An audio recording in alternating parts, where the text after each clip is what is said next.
afternoon. My name is Kusum Punjabi. I'm the past Board of Trustees Chair of AAPI.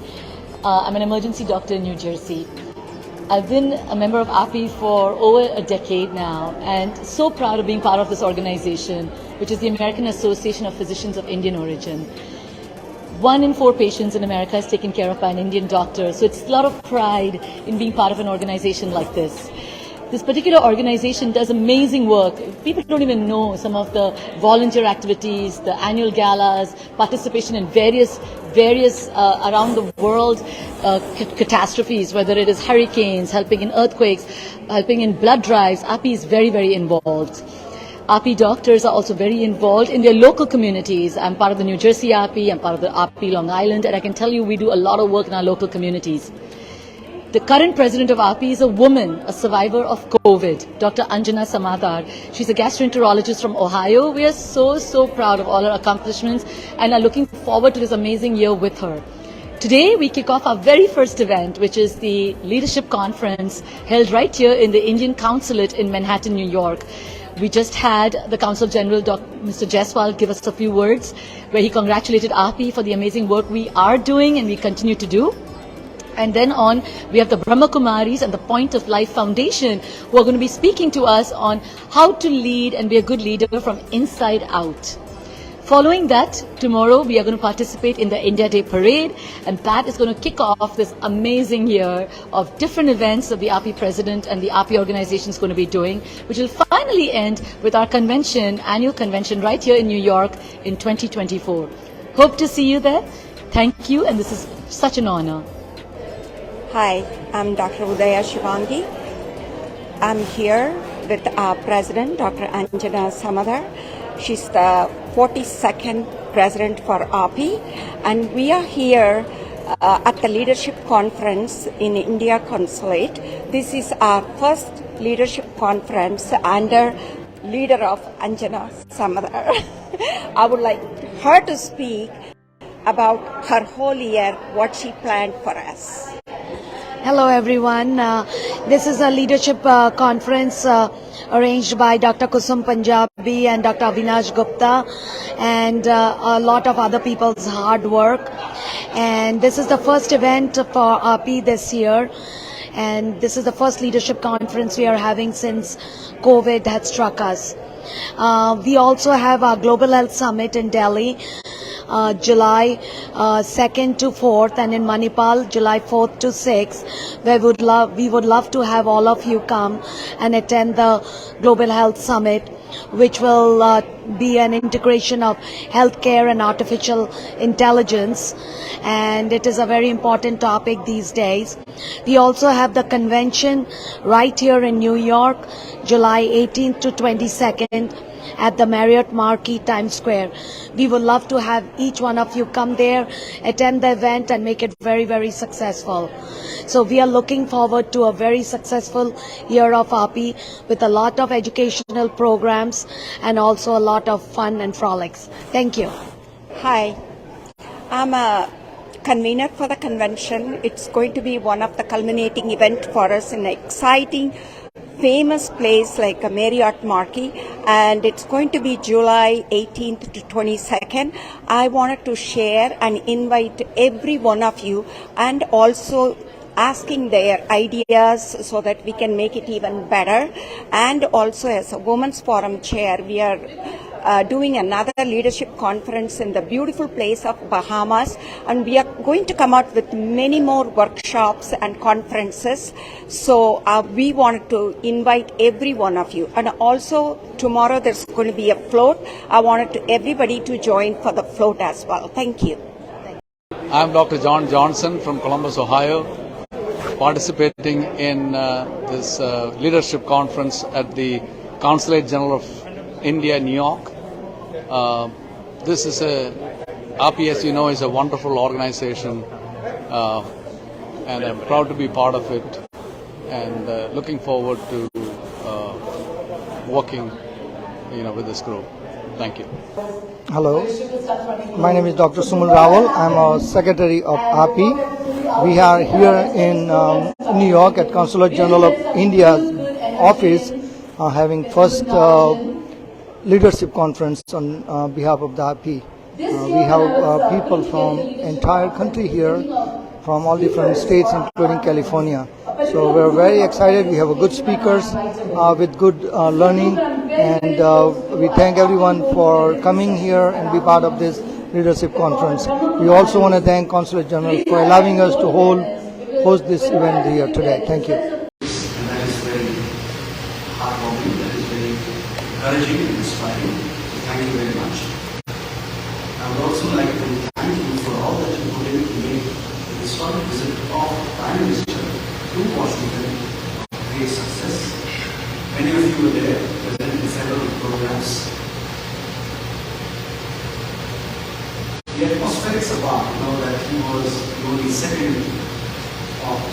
third global leader to address the US Congress the second time in over a century.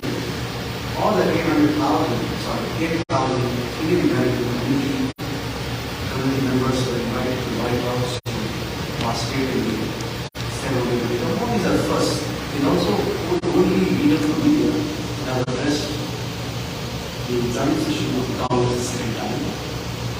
But that apart, you actually go down to the building blocks of what all has been decided that we do. You'll be actually amazed to see the kind of agenda that lies ahead of us.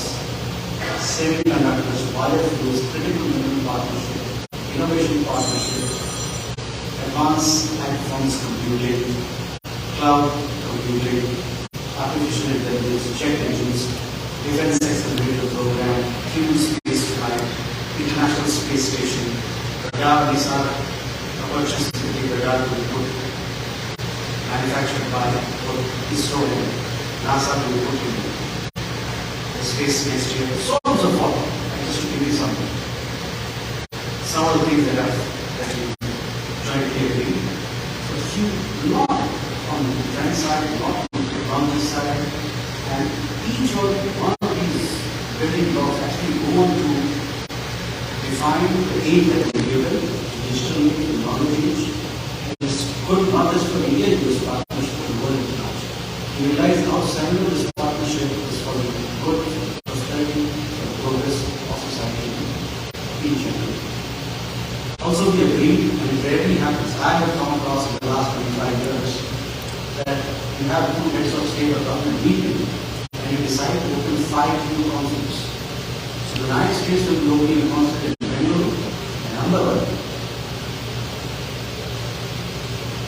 Dr. Saab comes from a place close to Ahmedabad, so he's smiling, he's very happy. And we will open a consulate in Seattle, and at a later date, 2 more consulates there in the consulates. So that itself gives you the kind of funds, kind of trust that is there in this institution. So thank you very much for your support and cooperation. There is also a lot on the health way, where many of you in one way or the other will be contributing. I always say whenever you ask me to AAPI, I say it's a giant.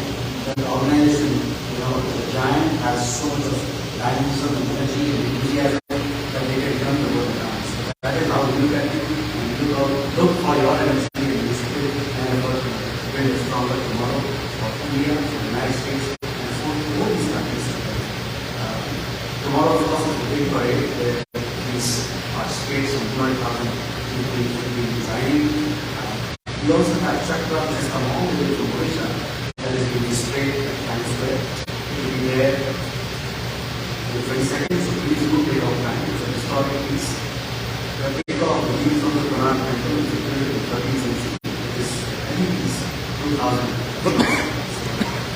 Please do join. Also, we have 3 and 7 Buddhist religions that we met in running till November. Again, a historic opportunity for you to tell me in India's ethics and tradition and Buddhist art. So some of these initiatives to make use of that technology. But thank you very much. We look forward to this workshop. I would have really loved to be here because I like what you are talking about, leading from the inside out. That is very, very important. As we move ahead in life, space exploration 2012, please watch out.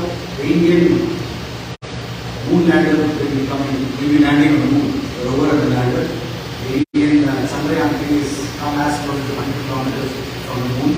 20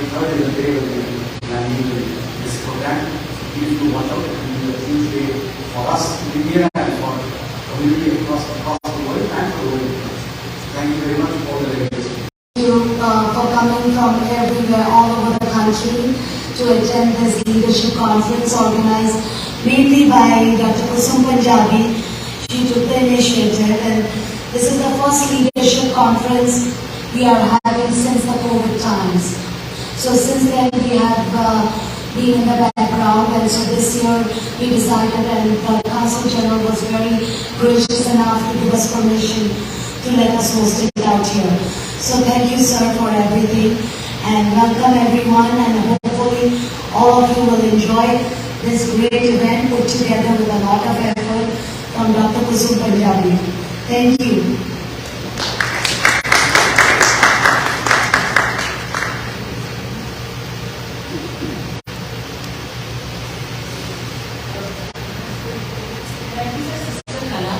She's one of our key speakers today. Can you please come? The Consul General, Anjana Samadder, and Dr. Avinash Gupta, who is one of the organizers for today.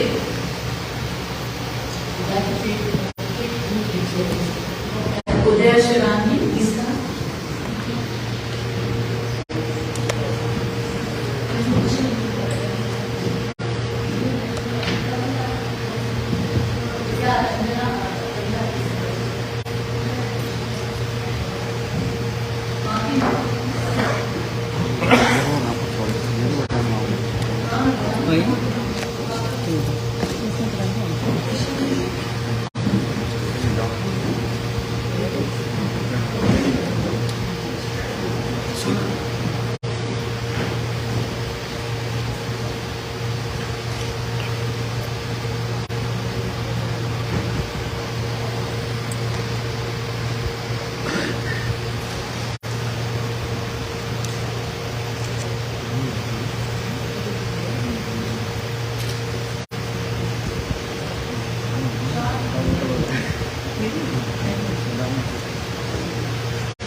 To really think about solutions.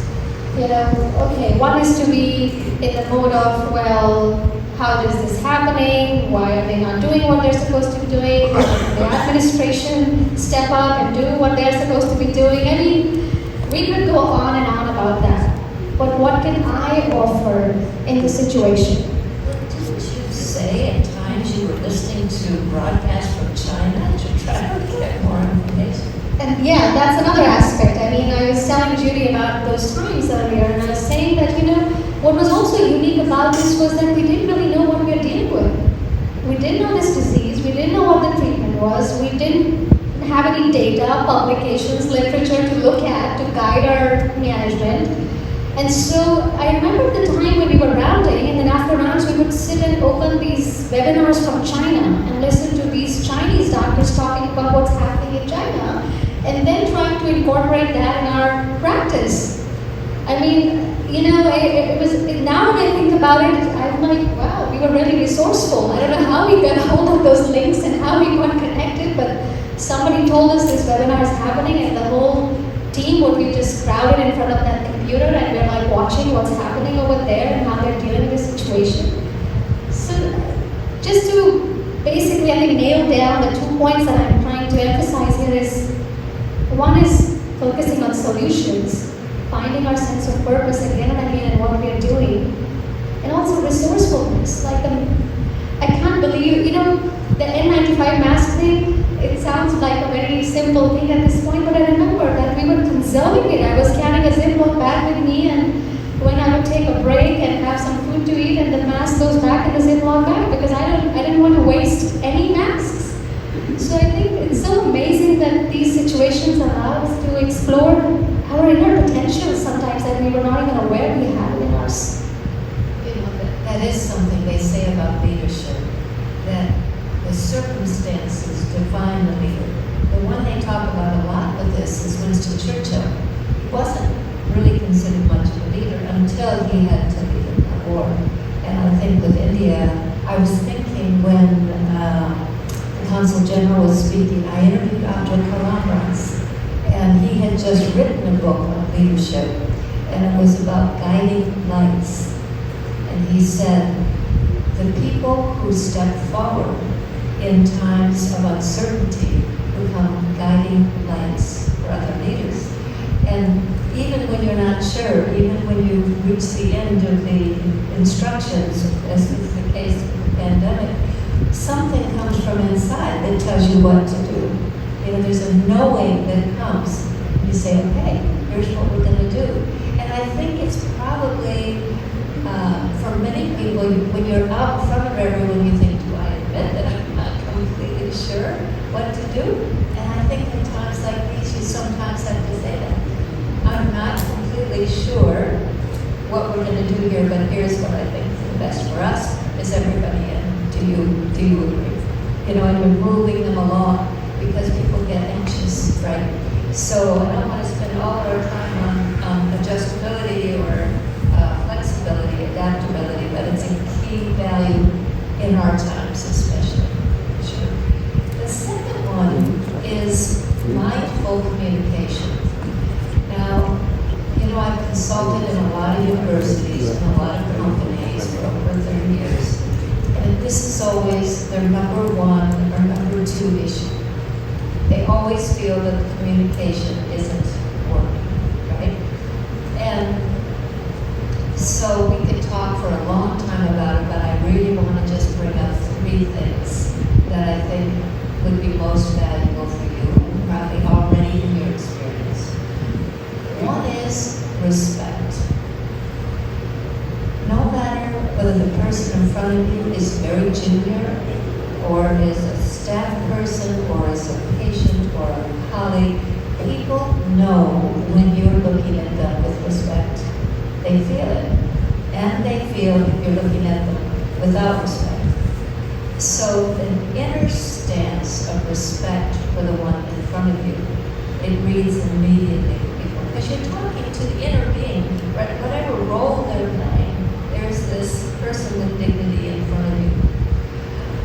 The second one is taking the time to establish some kind of connection, some kind of rapport, some kind of personal meaning between you.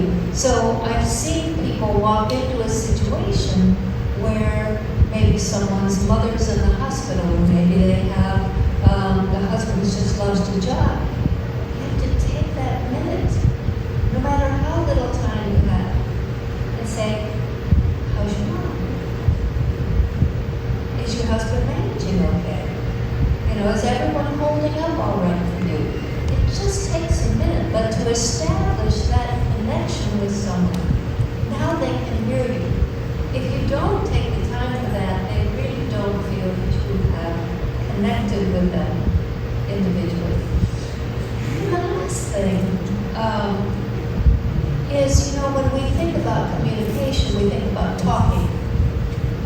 You know, am I using the right language? Do I have the right tone? Am I projecting, etc.? But honestly, 80% of communication is listening. Most people do not feel heard. Most people do not feel, and I'm not just saying when they're with their doctors, although that's part of it, right? But in any circumstances, they don't feel heard at home. They don't feel heard by whoever they're dealing with in the public, and they don't feel heard when they're trying to convey what's going on for them. So, you know, there's a pretty famous story about a really great listener in history, and that was Eleanor Roosevelt. And people said about her that when you talked with Eleanor Roosevelt, that you felt very listened to, that there were times she would break out in sweat listening to you. So what do you do to convey to someone that you're really completely present with them? That I understand what you're saying, I hear what's coming through from you. And the most, I think the easiest thing to do is what people call active listening. So I listen to you as carefully as I can. And after you're finished, and I don't interrupt you, I wait till you're finished. And then I say to you, can I check my listening with you? Is this what you meant? Is this what you were trying to tell me? And sometimes no, that wasn't my point. And they say, okay, sorry, can you try that again? Let me try again and make sure I'm following what you're trying to say. And then they say it again, and then you say it again. So I believe what you're trying to tell me is this. And only when they have said to you, yes, yeah, that's what I'm trying to tell you, then you know that you have this connection. So this business of listening is a huge gift. There honestly aren't many great listeners in the world. If I ask you to think for a minute about who really listens to you, just take a minute. Just think of someone who you think really listens to you, who really feel heard. Can you come up with something? Your mom. See? That's important. Your mom. Most moms, that's probably the number one thing. Anyone else, their mom is the one who listens to them? Yeah? Or no? See? That's because listening is an act of love, right? Listening is an act of love and respect. And a lot of times people don't really want advice. We want to give advice. You know, let me tell you what to do about this. I know what will work for you. Honestly, a lot of times they just want to be heard. They just want to know that somebody heard them, acknowledged them, and maybe said, I'm so sorry that that's what's going on for you. So, you know, yes, respect, and yes, that personal connection, but honestly, if you took one thing away, it would be that remembering to really listen to people, to really hold for them. Right now, people are in such distress. There are so many people struggling. And if you just take the time with them and acknowledge them and hear them, then it shifts lots of things. It opens their hearts, right? And on this thing, do you have a story in this? Communication, wow, that's a big topic. How many people in the room feel that's an issue? How many people in the room feel communication at workplace is an issue? Alright. Almost, I think everybody in the room has their hands up because I think it's a big, big one, right? This is really, we make all the effort to make it happen smoothly and still I don't know why it's not happening. So, you know, and we work with teams. You know, wherever we are, we're not alone. You know, we have a team, whichever setting we are in, outpatient, inpatient, whatever we're doing. And what Judy was saying about respect is such a crucial aspect for who they are. And also another thing I want to add along with respect, Judy, is, which she also mentioned, is accepting that they're different. It's okay for them not to think the way that I think. It's okay for them to think differently. I think that's where friction happens, that why don't they understand this? And why don't they get it? And this is so straightforward to me. And thinking about my ICU rounds where there's a doctor, there's a nurse, a respiratory therapist, a pharmacist, a nutritionist, maybe a physical therapist, a fellow, 4 medical students, and maybe a social worker and somebody like that. So that's the team that's going from one room to another room, and you're really the one who's holding it all together. And everybody has a different, and most times we agree, but many times we have different opinions about how things should be handled, or even when we have different consultants and specialists come in to see the patient, because I think we all agree that these days pretty much we have consultants on every complicated patient, whether it's a cardiologist or a neurologist or whoever it is. And everybody has opinions and ideas about how should things happen. And communication becomes key. And to hold that without any friction and to make the plan of care happen smoothly, I think we really need to hold these values. And the moment we're holding them, everything happens so smoothly. The moment I'm very respectful of what they're saying, and it's okay if their thought plan is different from my thought plan, but I think that in the inpatient side, I think that really helps to hold the rounds together, to give respect to their opinions, listen to everybody, and to keep an energy of easiness. I think that important also. Already there is so much stress. Already the patient's not doing well. Already the family is waiting to say something.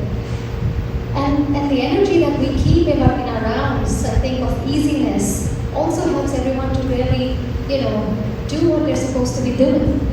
Even if you get the words wrong, if you get the respect and regard right, they'll forgive you for getting the words wrong. If you're trying to explain it. If they feel that you're holding them in that way, then they'll forgive you for everything else, right?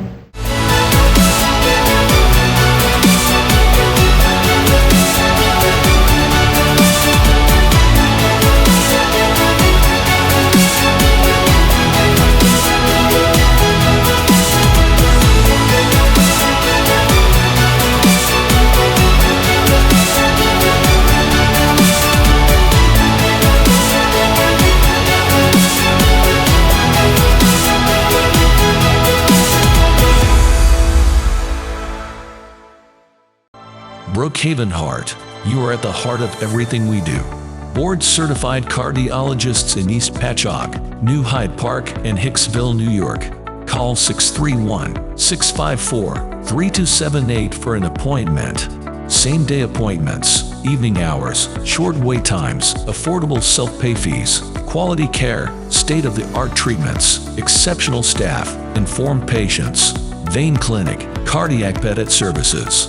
Amazing and caring medical doctors to treat you well. Visit our offices located near you. Brookhaven Heart, you are at the heart of everything we do.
Different consultants and specialists will leave their recommendations in the chart, and then you can interpret it in whichever way you think they're trying to say something. It's not very clear sometimes. So I think these kind of things, to just go up to them and introduce yourself and say, hi, I'm so-and-so, what are your thoughts? And next time I find they're coming and finding me. But it is just that one step, I think, if you pick up the phone, even at the outpatient side, and just call someone and say, could you please take care of this? And it happens very quickly. And we know we need each other. They need us, we need them, we need to work together to make it happen. No one can do it on their own. The other aspect, if it's okay to bring up in the ICU that we come across a lot, and I think even in the emergency department, is patients who are dying. And the end of life conversations is something that is part and parcel of what we do. I mean, even in whichever setting we are in, we have to somehow address that. And especially it can be quite intense in the ICU. As you can imagine, the reactions that you can see from a patient's family could range from just despair, hopelessness, anger, hostility, to even violence. This is the whole spectrum that can be there in front of you as you are breaking the news of their loved ones that they're not going to be there anymore. And how do you handle that? And how do you handle that again and again in the same day? Because it may be one or two or more. And what I really found important is that sometimes just to hold your sense of calmness, not take what they're saying personally to yourself. Whatever they're saying, they're not saying it to you. They're coming from that space of being in pain. They are hurt. They are in sorrow. So if I can just remember that much, it allows me to hold my sense of calmness and just silence sometimes I think helps so much. To, like what Judy was saying, to just listen. And if they are able to vent and they are able to share or say whatever they have to say, I think sometimes that's all that they need to do. And sometimes if they need some compassion, then I can bring that into that dialogue, but only if I'm able to understand that the place they are coming from. The moment my own ideas and projections come in, I cannot bring that feeling of compassion or love or understanding if that's needed in the moment. I think we could do the whole day of communication. We want to bring up one more area and then turn it over. The other area is self-mastery. You've heard this term in lots of contexts, but the idea is, are you able to maintain the quality of presence in which you are choosing the thoughts you want to have and the words you want to speak and the feelings you want to hold? Most of the time, we are reacting to what's going on around us. So, someone says something, I'm offended, I shoot back with something else, and now I've created kind of a disruption in the atmosphere. And that will affect everything we've talked about, right? That will affect my ability to be flexible, that will affect my ability to listen or communicate. So all of the leadership skills, the ones we've talked about, the ones we haven't touched, have to do with this capacity for self-mastery. When I have the ability to, I'm facing you, I'm with you, but actually I've turned inside and I'm aware inside that something in this is troubling me. Something that was said, they look like someone that I didn't like so much. I'm running late.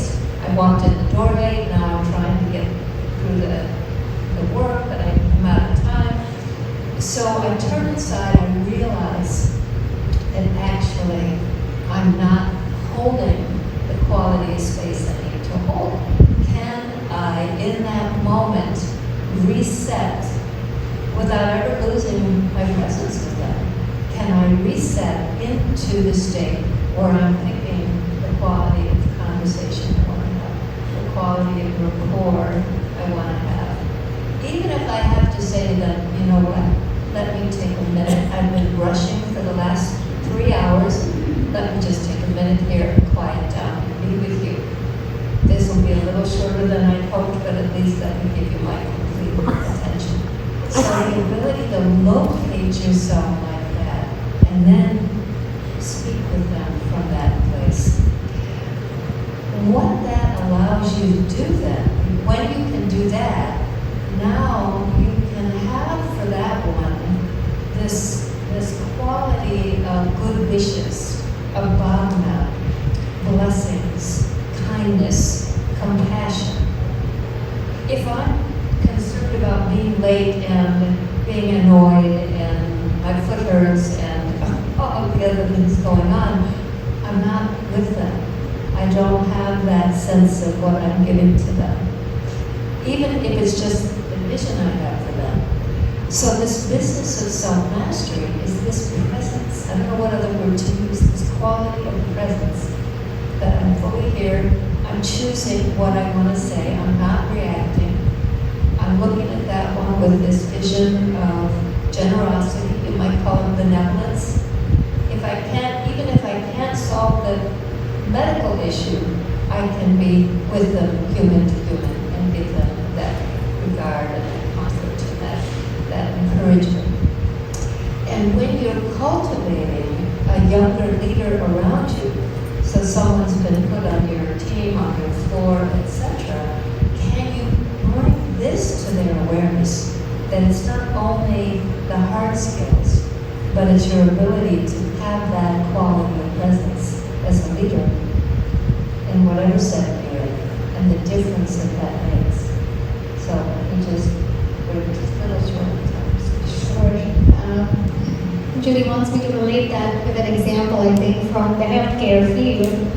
And I think one example that stands out in my mind even now, which is from, I think I was a second-year resident, and I remember that incident still fresh in my memory when there was a code blue, cardiac arrest, and all of us know how quickly there are 30, 40 people in a room. Like in 30 seconds, you have 30 people in the room, and there's an active resuscitation going on with the nurses are doing this, the person is putting a line in, this is happening, that's happening. And my attending at that time was able to very calmly stand at the center of that and very calmly give directions to everybody to do this and that, and everything was seamlessly flowing as if. And I was basically the second-year resident, kind of flustered in the moment, overwhelmed with what's happening and trying to figure out. And I just afterwards told him, how did you manage to do all of that in a span of a few minutes? And the answer that he gave me was, you are the one that is holding that energy in the room. If you are calm, if you are composed, everything is going to follow the same way. If you panic, if you're anxious, if you're flustered, even if people know what to do, they won't be able to do it. They need someone to hold the space there, hold the energy in the room. And these things really, maybe it took me some years to really understand, but now, after several years of meditation, etc., I think now I really know what it means. All of us, every moment I feel, are leaders. Whatever we do, there are people who are watching us and they will follow what we do. And I think even if it's coming to a conference, right? If I'm punctual, everybody else is punctual. If I'm organized, I know how to organize my calendar, my time is efficient, I'll make sure my team is organized. I'll tell them these are the timings I'm available, these are the timings I'm not available. So I feel like every moment we're leading by being an example in front of others. So I don't know if we have more time. I think we're almost done here. So yeah, we really need to end, I think. So I'll stop here. So thank you for your good attention, and I'm going to turn it over to Neha and Satyan to pick it up on the B. My name is Neha, and I am an internal medicine physician currently practicing in New Jersey, Old Bridge, in outpatient and inpatient setting. And I'm here representing Brahma Kumaris, and today I'm presenting on being a leader. So whatever Judy and Anu talked about, thank you, both of you. And I'll be continuing from there on and talking about the 3 traits that they talked about. But before that, we have a reflective question for all of you. So which values matter the most to me as a leader? Now if you have a paper and a pen or even your phone on the notes, if you want to write, what values matter the most as a leader to you? It might be different for each one of us. Whether it's respect, whether it's honesty, whether it's courage, you can take a couple of minutes and maybe think. What do you think should be there in a leader? What qualities? Why is this value so important to me? Whatever value I write, based on what's the number 1, which is the utmost quality that I think that a leader should have, and why is it so important to me?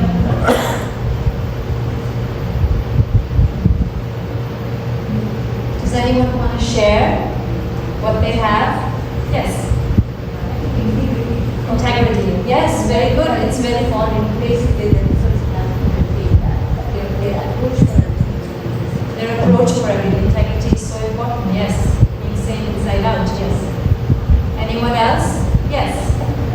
honesty at the core. Honesty and? At the core. At the core, yes. It's very important because that will give all other factors, empathy, integrity, everything. Comes from Basic honesty. thing is that how much you are honest, what you are doing. Yes, honesty towards your work. Very good. Yes. Stay calm even in difficult situations. Staying calm, being stable. Yes, staying calm during difficult situations, if that's important to you. Yes. Respect each other. Respecting each other. Very good. Yes. Basic. Yes. Compassion and understanding. Compassion and understanding. Very good. Communication. Very good. Courage and Confidence. confidence. Yes. Yes. 3 Ds.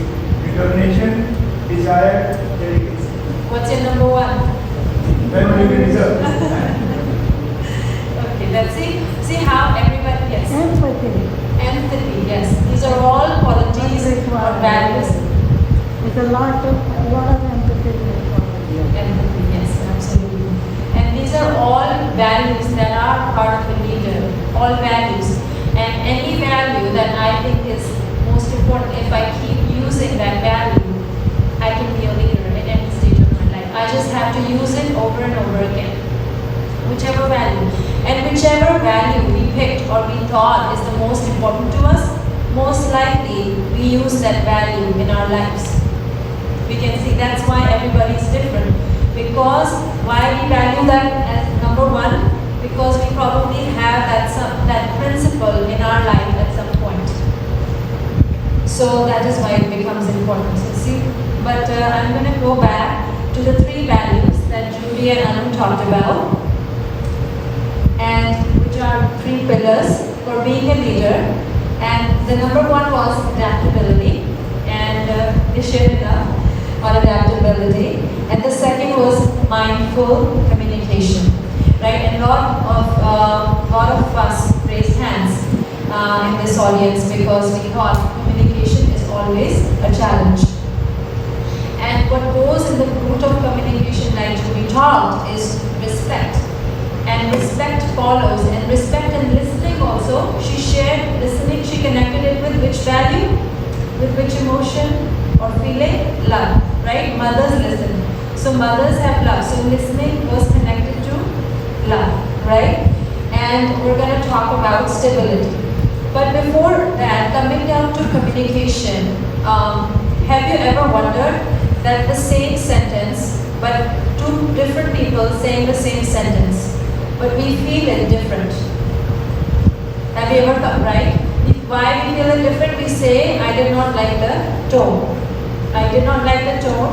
Or even if somebody is saying very nice thing, but we still, it doesn't hit us. It doesn't touch our heart. Why it doesn't touch? Because we think that whatever they are saying doesn't seem to be true.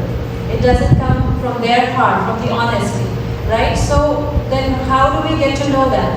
How do we come to know that?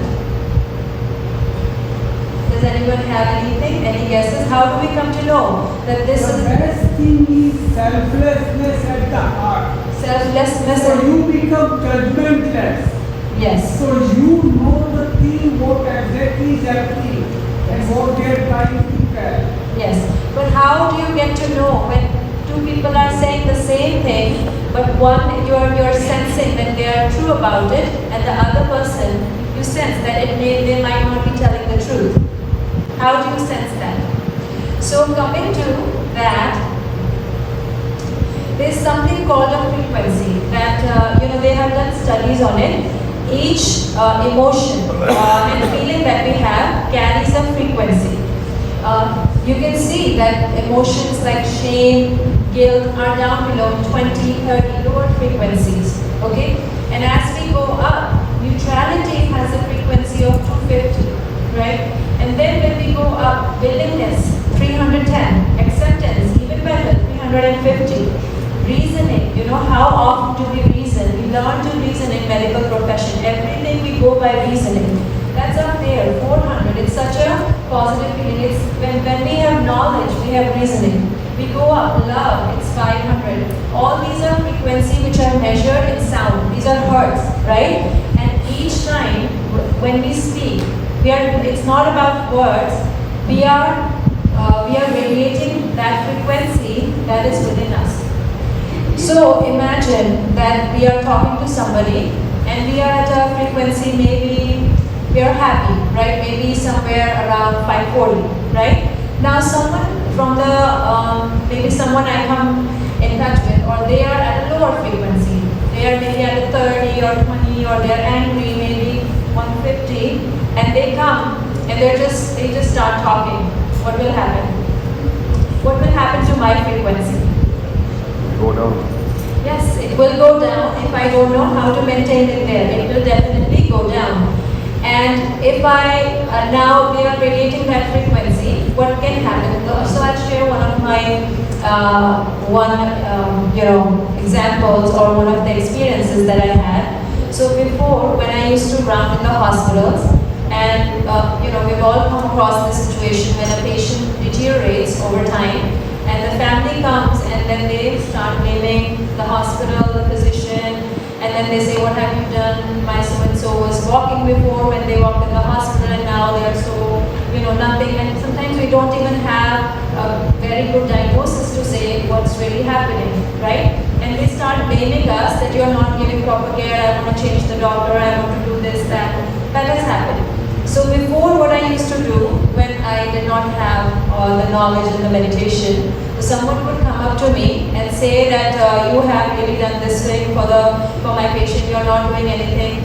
So they would throw the frequency of anger, 150, and then lower, like blame and guilt would be similar. So would throw the energy of blame also, right? They are throwing it at me. And what would I do? I would pick it up and throw it back at them. Well, the patient has diabetes, patient has this, the patient did not take their medicine, so throw the same energy of blame back at them. And the patient did not follow up with the doctor, so the same energy, I would throw it back at them. Right? So what would be the result? Neither they are happy nor I am happy, we are both at a lower energy, right? So then what happened when I started with the Raj Yoga practice and the meditation, when I learned that this is how it's happening, if I maintain my feelings at a higher frequency, I'm able to respond. It's my choice. I can respond and change my frequency. So my frequency doesn't change. Now, then what happened slowly and slowly? It did not happen over time. Then slowly and slowly what I would do, I would not throw the energy of blame at them. But what I started doing, let me just correct myself. Let me be more accurate. Let me see the chart and let me make sure everything is done for the patient. And did it still help? No, because my energy became into now, I absorbed that energy and brought it into guilt, but maybe because of accuracy, I did a little bit better, right? But still, I'm going through that turmoil within my mind. And slowly and gradually, what started happening, that even if they're throwing blame at me, they're throwing whatever energies that's coming from frequencies from the front, I'm able to go beyond it and see the people as with respect, and because my emotional state is higher up, so I do not see them as they are throwing something. They are in a situation that whatever they are facing, according to that, they are reacting. And my choice, I am not going to react. I am only there to help them. So when I do that, when I am only there to help them, so this example happened just, I think, a couple of months back. The same thing happened, similar scenario. And what I did is, I just talked to the patient's son, and I said, okay, what's happening? And sometimes they might not have an understanding. They might not have that kind of reasoning also that we might think, because we have been in the profession for many years. But it does not really matter. If I just listen to them, and then I explain that I don't know, we are also trying to find out. I don't know why he's deteriorating, but we don't want that you should, even the family was in pain. So I did just listen to them, and when they saw that I was listening to them, they were calm. And then they said, can you talk to my sister also? So, in the usual things we say, we only talk to the one person, you just decide one person, we don't have that kind of time. So I said, okay, I'll talk to your sister also. I don't have time, but I will still talk to. And then when I talked to the sister, very open, I said, you can ask, give my number, anything. So that will trust in them. So they're like, okay, as then I said, do you want to change the doctor? No, we are okay with that. And after that, after listening, whatever thing I proposed, they listen to them. They didn't say, oh no, whatever, I want to get a second opinion. After just listening to them, the proposal or whatever the treatment thought I gave, they listened to them. So that was the outcome completely changed from what it used to be before. I would just avoid that situation from the experiences. So but then the question really arises, if these are the frequencies, how can I be at a higher frequency? And you know how when we say certain things, like this is what I was telling you, what decides the tone? What decides the tone is this frequency we are in, we are feeling. Whatever we are feeling is the tone that we have. And if you really want to check the next two speakers, we have Sister Kala and Anjali, you can sense what is the tone, what is the feeling that's behind it. You could try to catch that frequency. Okay? And so really when we have this emotional state, now how to keep this emotional state always on the high? Can we do that? Yes. Sure. The color scheme, is that arbitrary or is it related to this? No, I think the colors are not, they're just like there. Yeah.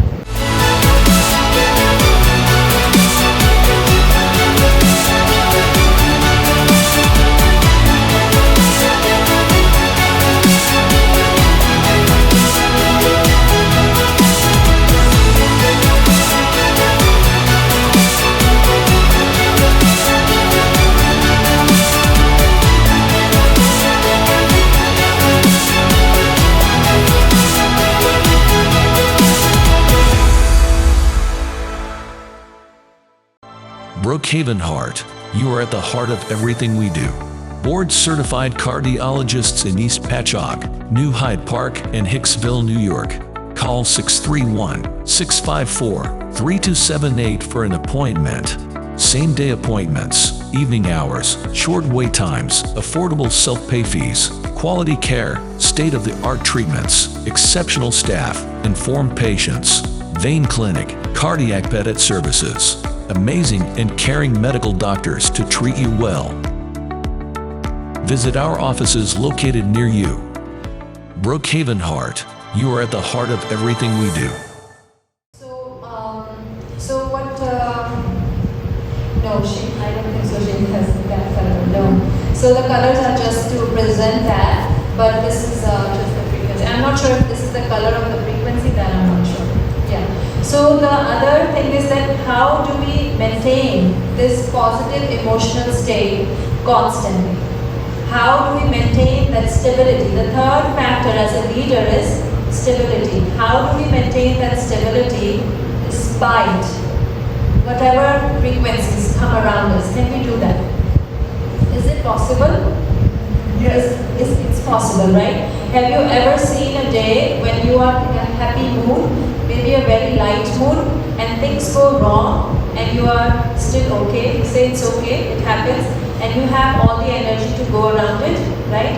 That happens because we are radiating at a very high energy.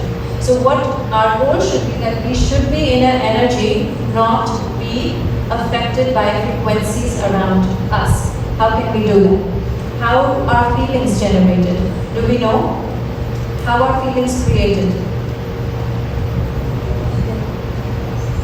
Thought process, yes, by thought process.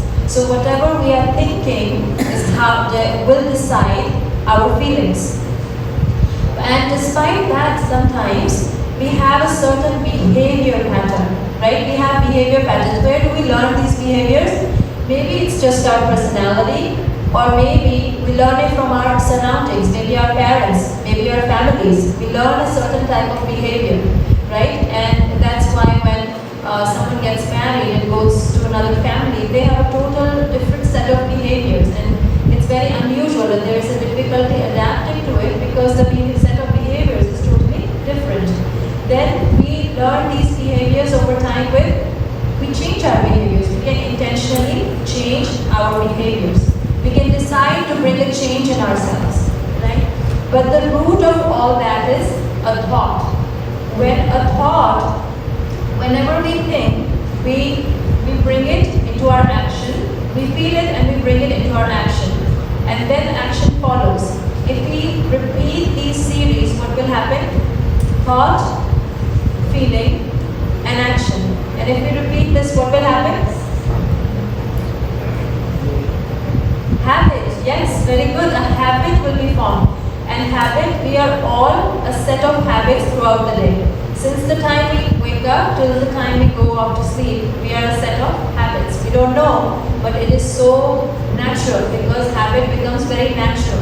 It's our personality. So that's how. So how do we change that? Now it has become my habit to go into hurt. It has become my habit to feel that they insulted me. It has become my habit. Can I change that habit? I would have to go at the root with a thought, at the thought level, because that's where everything starts. So, like how it's connected, whatever I'm thinking is what I will feel. It doesn't matter what I'm speaking, but whatever I'm thinking is what I'll feel. And when I'm feeling something, it will result into my thoughts, but also with the feeling combined will result into a behavior, a certain type of behavior.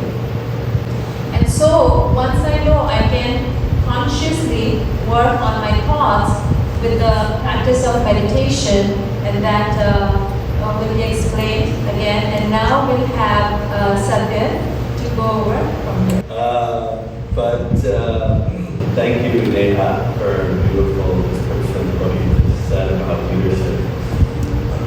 So my story is a little bit unique. Everybody likes stories here? Yes. Everybody likes stories. And I hope everybody can hear me. I'm going to move around a little bit.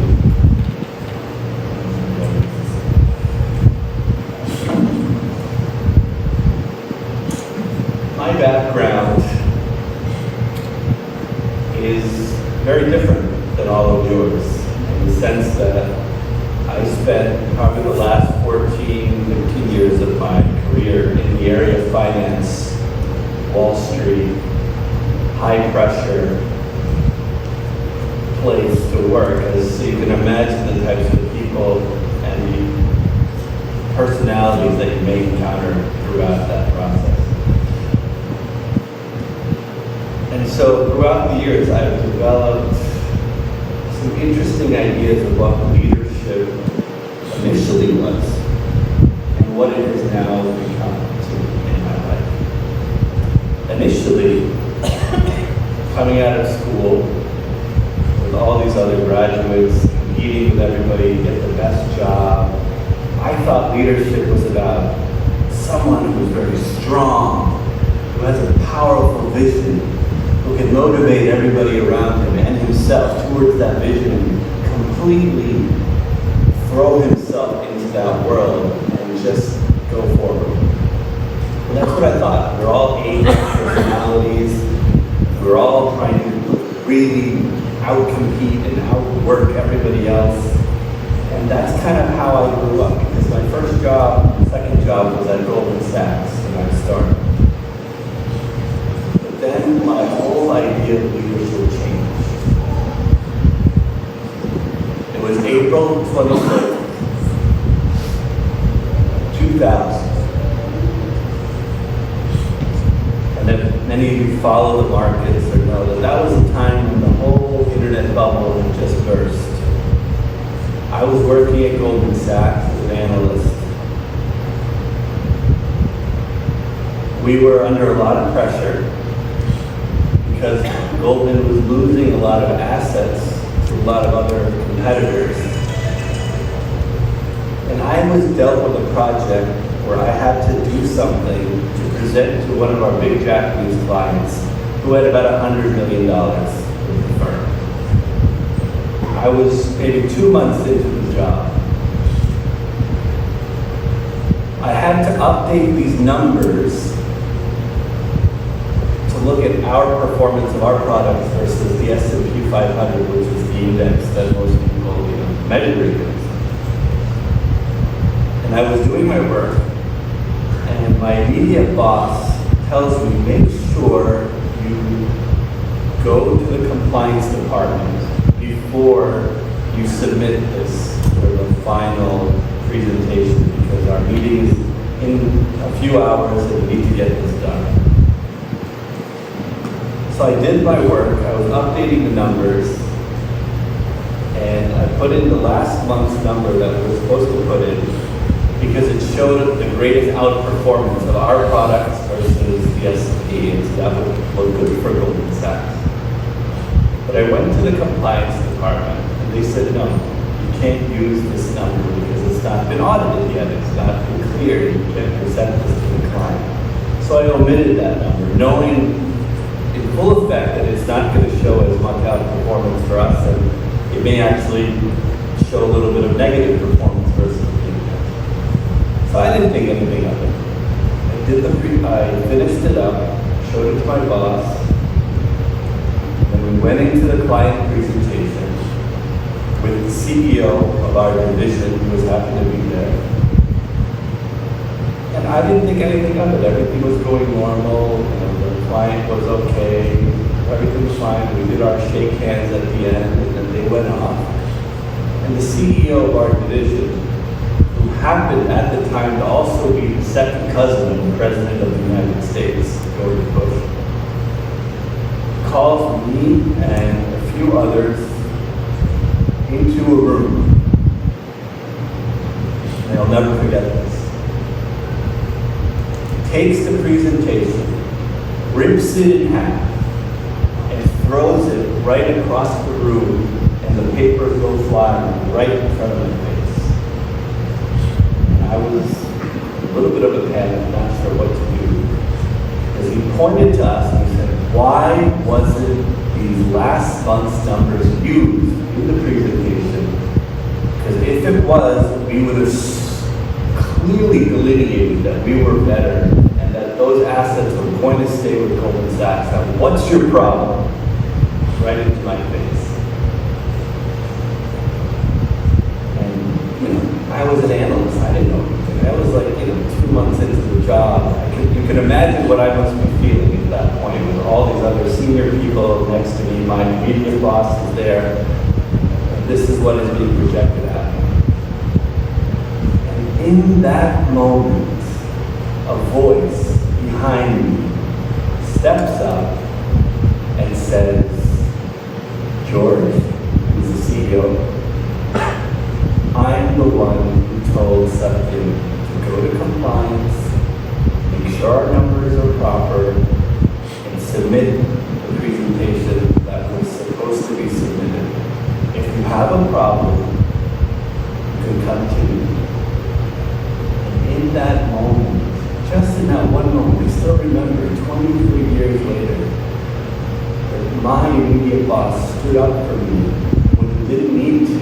I was nobody, right? He could have just stayed quiet, but he didn't. And he had the integrity, he had the honesty to say the truth at that moment. And because of that, you can imagine what type of bond, what type of trust that was formed between me and my boss, whose name was Chris. And that, in my sense, changed what I thought about when I thought about leadership. Because my initial vision, right, which I told you earlier, was more about the big picture, the vision, getting everybody rah, rah, rah. But this was such a beautiful moment of leadership that was it wasn't obvious, right? It wasn't somewhere he was going to get something for it. In fact, he got in trouble also. And at his own personal detriment, he stood up for me. And that lesson I will never forget that. And so I just wanted to point that out, that story, because it really taught me that one of the most important parts about leadership, like somebody had mentioned in the audience, was honesty, was integrity, was doing something at your own personal detriment to help somebody else. And me and Chris ended up having a beautiful relationship for the next 6 years, where we worked at Golden, we worked at a few other shops together. And in those 6 years, he also showed me some of these other beautiful points of leadership. Like has been mentioned earlier already. And that he was an open listener. We used to have conversations where he used to make it a point that every week we would have a listening meeting. And at that point, we would be like, what does that even mean? It would mean you come into my office and you tell me how it is that you can go. How are you doing? What can we do better? And so you can imagine what type of environment that created, that facilitated with each other. So we had open communication, a man full of integrity. Thirdly, like Judy had stated earlier, he was a man of absolute respect for everybody and anybody who would be in the room. There were times when we'd have meetings with senior managing directors, presidents in the room, but he would also say, you know what? Why don't the summer intern also come and join our meeting? You come, summer intern, come, summer intern. What would he be bringing to this meeting? But the fact that he brought him in and listened to his suggestions, thinking, hey, there might be something he's thinking of that we haven't thought of. And so having that respect, absolute respect for no matter who you are, what position you held, is something that sort of leaves a very indelible point in my consciousness about what it is that true leadership is. And fourthly, something that he did was he changed judgment into curiosity. What does that mean? It means that before you go and judge somebody for what somebody just did to you, maybe instead of judging them or condemning them or criticizing them, you switch it around and you become curious. So why does this happen? For example, in 2007, 2008, I was getting to be frustrated with the financial world. I was getting upset. I started coming in to work late. I used to be there at 7:30, now I was coming in at 8:30, 9 o'clock every day. Most people, most bosses, what would they say? They'd be like, you better ship up or ship out. Shape up or ship out. But he didn't. He took me into a room and said, I noticed that in the past couple of weeks, you've been showing up about a half an hour late every day. What's going on? Is there something that I can help with you in this process? Are you losing motivation? What can we do to help you? Now, think about that conversation versus one where you are completely condemned and say, hey, you better show up, or you're not going to get paid a bonus. People over here are going to move ahead of you. You're not going to get promoted. Look at the frequency. And that's something that also I took with me since that event happened. So it's like, we talk about these things that Julie and others have brought up, but I really experienced this. I really felt the difference of that type of environment. And because of that, I still keep in touch with my boss 15 years later. We're not even working together, we don't do anything, but we at least have these deep conversations of trust and honesty. This is something that I want you all to feel, and you all to work with each other. And so the other thing I've noticed is that leadership is really about accumulating the small things over time to meet an objective. In other words, all of you brush your teeth, right? I hope. But if we didn't brush our teeth, if we didn't take those 2 minutes, 4 minutes a day to do these little mundane things, we may not have teeth after 6 months. So it's going to the gym is another thing, right? It's like you want to feel better, you want to be more fit.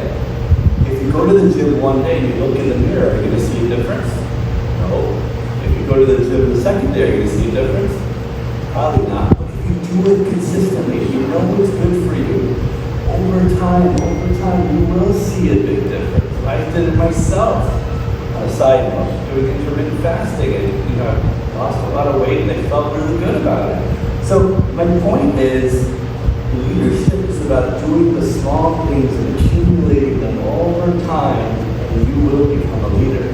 And one way to think about it is, how many of you wake up in the morning, and if you're married, how many people say good morning to their spouse before looking at their phone? I don't know, some people do. How many people go to work and say, hey, Jim, how's it going? You know, I'd love to learn about it, but I gotta go, I got a meeting. How many people actually stay and listen to Jim with pure attention and really find out how he's doing? Or when you come home from work and you've had the most amazing day, but your spouse or your significant other has had a miserable day, how many people actually sit and listen to them and not bring up the fact that you had an amazing day right away? Right? These are the little things that if you practice, you will be seen as a leader. You will really be seen as a leader. And so, one thing I wanted to point out, for me at least, throughout my career, I learned about these things, but I couldn't implement them on a consistent basis. I would still get angry. I would still be upset with people that I'm dealing with at work and in personal life. I would get irritated. And I didn't know how to handle it. Even though I had great leaders around me, I was like, how do I create a more consistent way of doing this and being a leader? That's when this meditation practice came into my life. That's when I went into this world. And so what I want to give you an idea about is through the meditation that I've been doing now for the last 7 years, the biggest change has been that once you're triggered, the space between when you're triggered and when you respond to that trigger expands tremendously. Before it was here, now it is probably here, and my goal is to get it over here. And the reason I say that, and one of the techniques I use, and something that I'd like to leave with all of you, is what's called the SOS technique. What does that mean? It means that once you start a meditative practice, as soon as you're triggered, you stop. Take a breath. You observe what you're thinking. Is it a negative thought? Is it a wasteful thought? Is it a useless thought? And over time, you shift. Shift into thoughts that are more elevating, more spiritual, more uplifting. And over time, as you do this consistently, you will shift into a better energy like Neha mentioned. And that graph will basically be going up in your frequencies.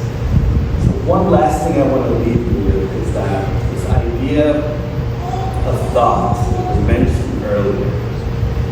This is interesting. I did some studies around this area. How many thoughts do you think we have throughout the day? The average person.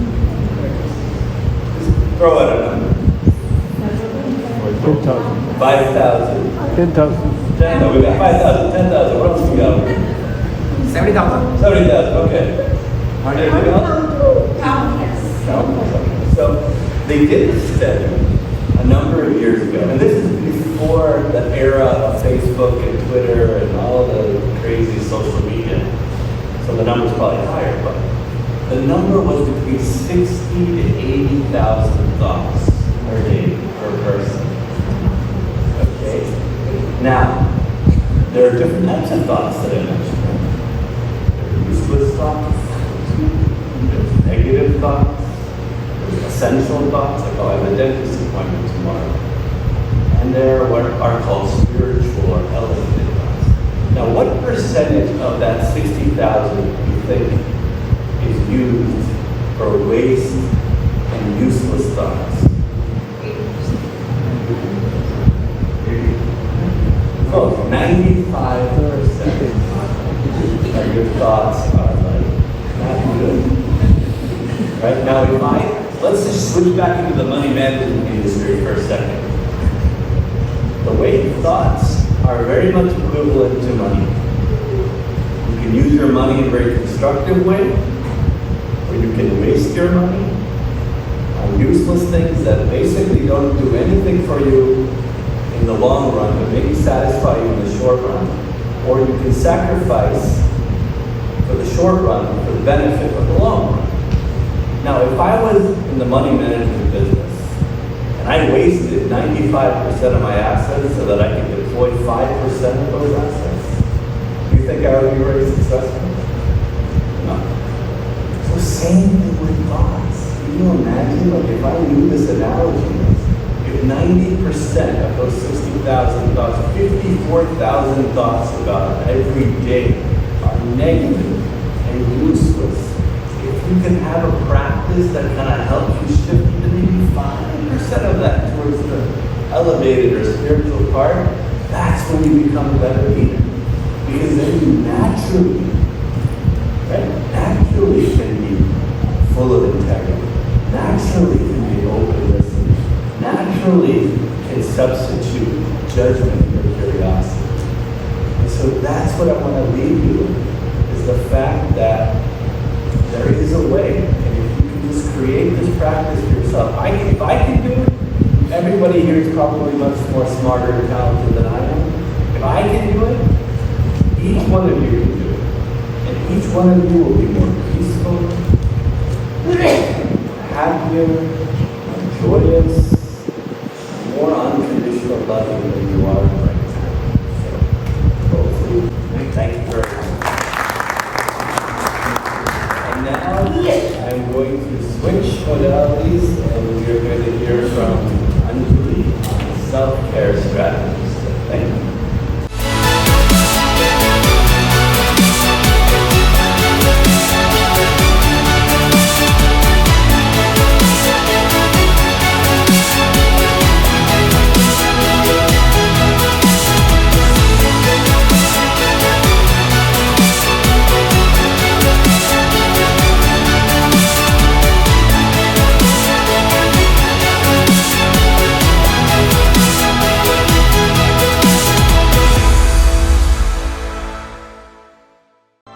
Brookhaven Heart, you are at the heart of everything we do.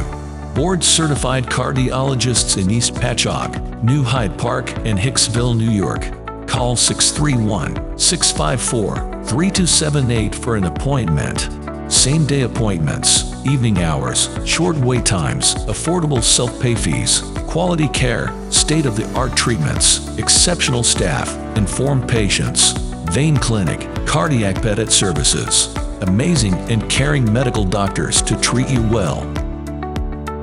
Visit our offices located near you. Brookhaven Heart, you are at the heart of everything we do.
and very aware of the different challenges we face daily. And so if we look at the medical world, and also if we look at the world in general, I think we would all agree and say that time is trying to tell us something. Would you agree? Yes. Yes. If you look at the medical advances, they're increasing rapidly, introducing artificial intelligence in the medical world. If you look at our medical structure, it is changing, and many of us would argue not necessarily to make it easier, not necessarily to make it better with charting and electronic medical record. But at the same time, a physical and mental illness is rising exponentially, quickly, and even more so after COVID-19. And if you look at all of that, time is craving for a new type of leadership. And I'm sure many of you are very aware and remember Gandhiji's famous quote that be the change you wish to see in the world. Be the change you wish to see in the world. So could we live our life in such a way, do our work of seva in such a way that our way of being is healing for others and also a living example of what new type of leadership is needed. So as everyone, Neha, Satyan, Anu, Judy, have so beautifully shared, this new kind of leadership is very much an inside-out approach. So what does that mean? Whatever is going on in my inner world with regards to my thoughts, my feelings, my perspectives, my beliefs about things, that is how I interact with the outer world, right? That is how I interact with patients, how I interact with my families, how I deal with difficult challenges, how I see things in the world, right? So whatever is going on in here is how I present myself and interact with the outer world. And this is where self-care comes in. The idea that when I take care of myself, my inner world, I'm giving the best to others, and I'm able to live a life of serving others constantly. And I don't feel that my glass gets empty, right? So when I take care of myself, let me ask you all, what does that practically look like? What does that feel like? How does that manifest? Any ideas? How do you feel when you take care of yourself? Very important. You feel now whatever you have said is very important in the life. Because we think that we don't think ourselves. It should go side by side. Otherwise, there will be a problem. Yes. But you can't get the joy. You may get happiness with money, but that is superficial, physical, not in depth. And that's what I advise. I preach to my patients and I talk, but many people don't understand and they don't like it. But that's the reality, and you're made on that point today. Yes. So I'm very happy. Self-care is very important, and it makes you feel important. How else does it make you feel when you take care of yourself? What does that look like in a practical way? so beautiful. It looks beautiful. My motto is be positive Yes. and give positive. Yes. How you become positive, that you have to learn basic spiritual lesson. You become positive and you give positivity to others, that will reciprocally increase more positivity in you. Exactly. And you can create win-win situations. Yes. And that's the motto. So as you said, when you take care of yourself, you feel joy, you feel important, you feel beautiful. No matter what situation is coming at you, difficult person, difficult situation, you respond from a very healthy place. You feel energetic. How many of you come home feeling energetic? Nobody. Very few. You feel energetic, you feel enthusiastic, you feel very efficient with your time, right? You feel like you are all working towards a unified cause. So when we take care of ourselves, that's how that manifests very practically. So is it possible to feel this way all the time? No? Do you want to feel this way all the time? Yes. So let's break down the words self-care. Right? So self. Which self am I taking care of? Just ask yourself inside. Is it the physical self, the body? Of course, that's also very important, right? This is our temple. Is it my doctor self, my identity as a doctor? Is it my identity as a spouse? My identity as a daughter? Am I forgetting something? When I think about I'm taking care of the self. And care. Care means where is my energy going? Where is my attention going? Where is my sense of priority? Where is my sense of responsibility? Right? So self-care, two very important words. But the foundation of self-care is awareness. Awareness of what? Awareness of who am I really? Who am I truly forever at the end of the day? Right? So how many of you have either seen or heard of the movie or Broadway play Beauty and the Beast? Someone. So Beauty and the Beast is a very famous, I would say, fairy tale. And two words, Beauty and the Beast.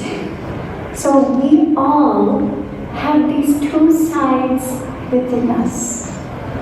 And depending on which one is operating in our inner world, in our mind, in our feelings, that is what is experienced and that is what is expressed externally. Beauty and the Beast. Who is the one thinking? Beauty or the Beast? Beast. Thank you for your honesty. Who is the one using these eyes to see? Beauty. Who is the one speaking? Beauty or the Beast? So we have these two sides, each and every one of us, within us. But very good news. The beast is not natural. It's not normal for us. It is our acquired nature. The true self, the real you, is a spiritual being.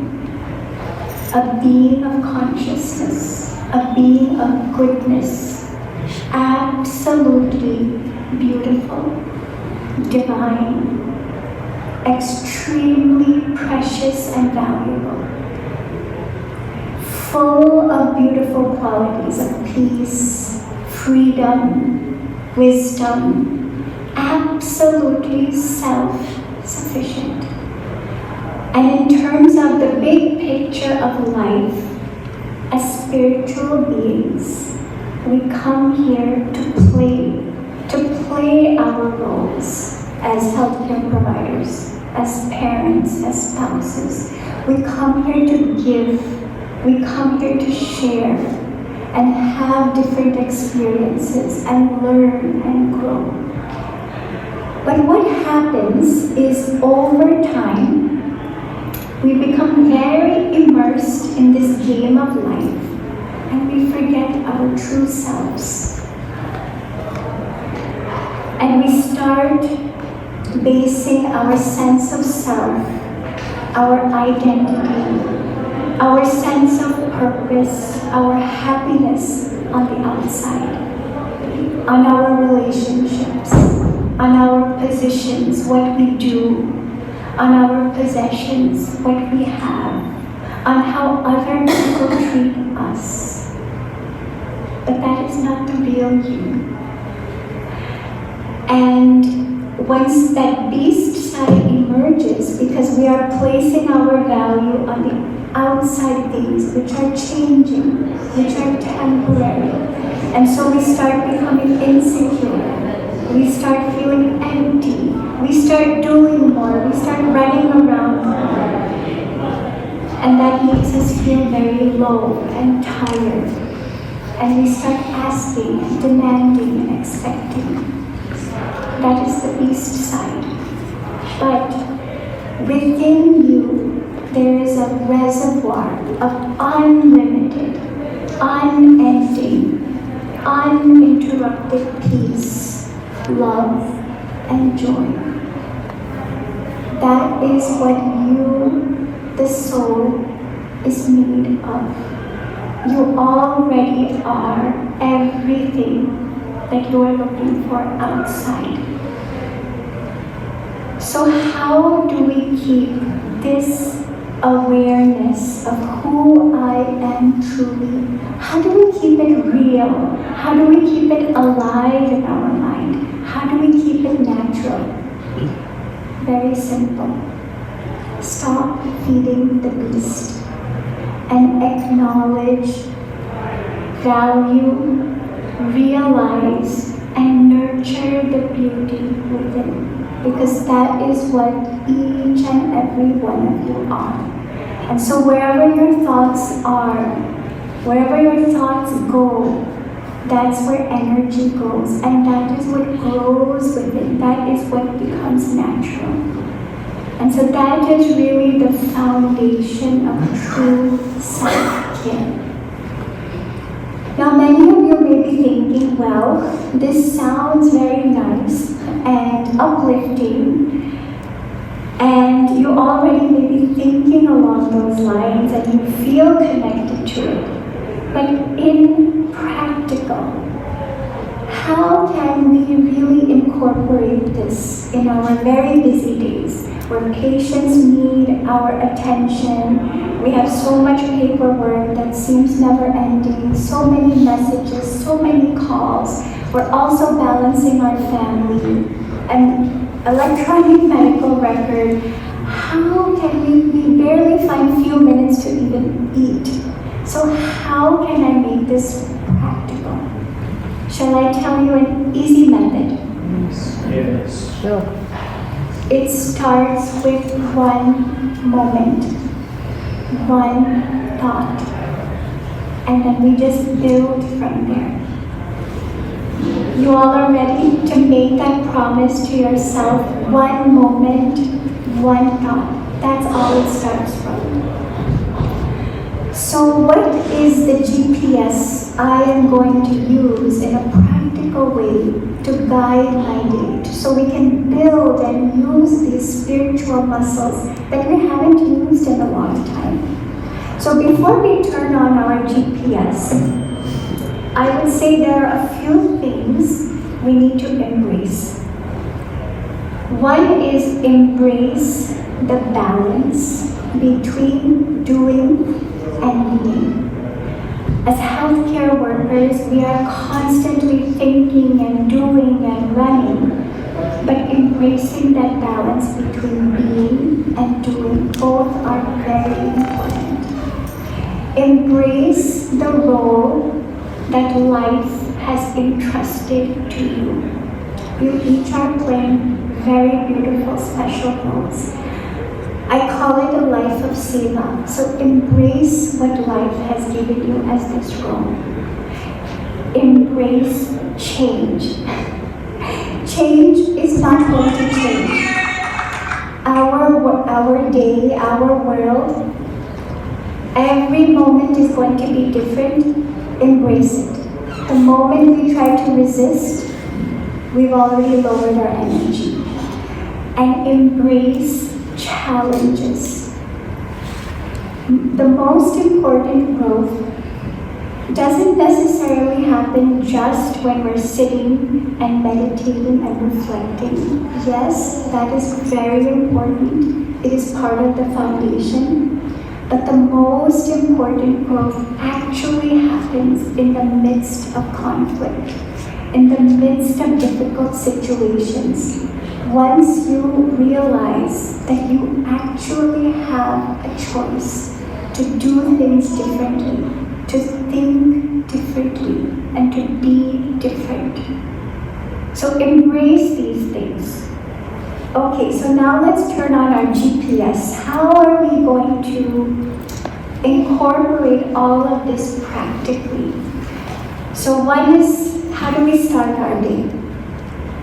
Take 5 minutes just to reflect and to meditate.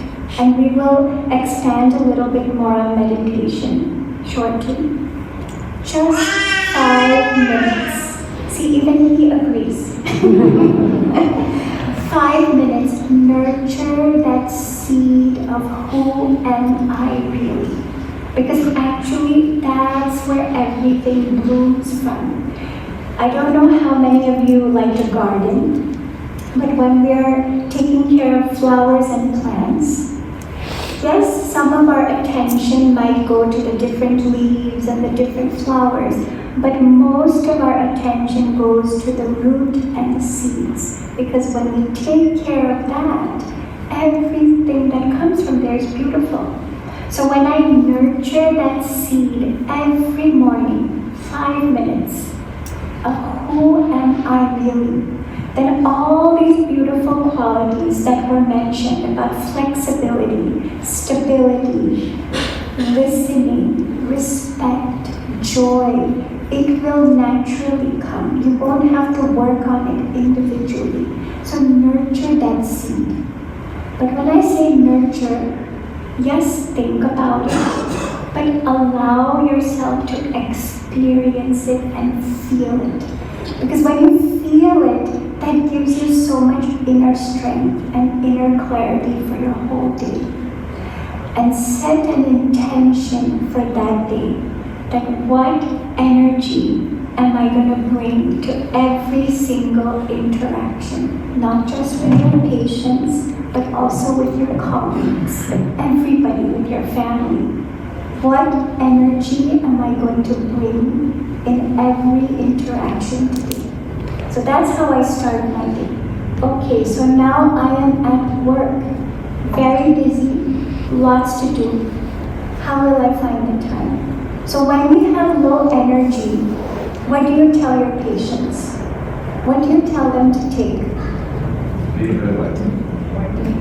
I didn't hear? Vitamins. Okay, so I am going to tell you 4 vitamins. A, B, C, and D. Vitamin A. Accept and appreciate each and every one's role in your life. Vitamin A. Accept and appreciate the role each one plays in your life.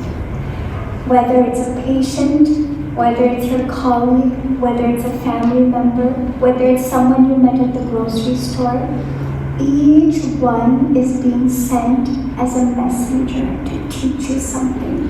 to make you stronger, to take you closer to your true self. So before you enter your exam room to talk to a patient, before you pick up the phone, before you start a meeting, vitamin B. Now vitamin B, be where you are. Be in the present moment and just breathe. Many times we're physically here, we're all sitting here, but our mind has traveled to so many different places. Past, future, this one, that one, what will I eat, when is dinner coming? Our mind goes so fast, right? But just be where you are and breathe. So when we're with your patients, examining them, you're listening to their lungs, their heart. Be there. Connect with yourself. Vitamin C. Check in with yourself from time to time. How do I feel? What am I thinking? It's okay, whatever it is, it is. Don't judge it. Don't judge yourself, but shift. Just like Satyam left you with SOS. Observe, stop what you're doing, observe and shift. And these little practices, they don't take time. It's one moment, one thought, and you build from there. Last vitamin, vitamin D. Any guesses? D. Concentrate. Say that again. Concentrate. Concentrate. Vitamin D. Determination. Devotion. Determination. Doing. Deep breathe. Deep breathing. This one you won't be able to guess. Apply a dot. What does that mean? Apply a dot. Past is past. Every moment is new. We have all done things. We've learned things. We've made mistakes, even in our profession. Learn the lesson. Take the jewel of the lesson and move forward. Apply a dot. Now, how do we end our day? Take moments of gratitude. What am I grateful for? And also ask yourself, what did I learn today? And I don't mean in terms of our continuing medical education and all those things, but what did I learn about myself? What did I learn from my patient about life? So moments of gratitude, and what did I learn today? And this is just an example of how you can make it very practical to nurture that inner being of who you really are. And if we start shaping our day this way, exercising these spiritual muscles that are waiting to be exercised, charging our inner battery, what starts to happen?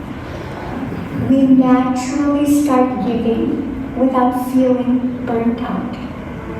We naturally see challenges as gifts. We naturally see ourselves as part of the bigger picture. And it's not just about what about me, but it's more about what is in the benefit for all. And if we start living our life this way and working this way, this is the kind of leadership from inside out that the whole world is craving for. So I wish each and every one of you lots of good wishes, because I know how hard you all work. You're all busy taking care of everybody else. But from my heart, make that promise to yourself today. One moment, one thought, and remember who you really are. Thank you.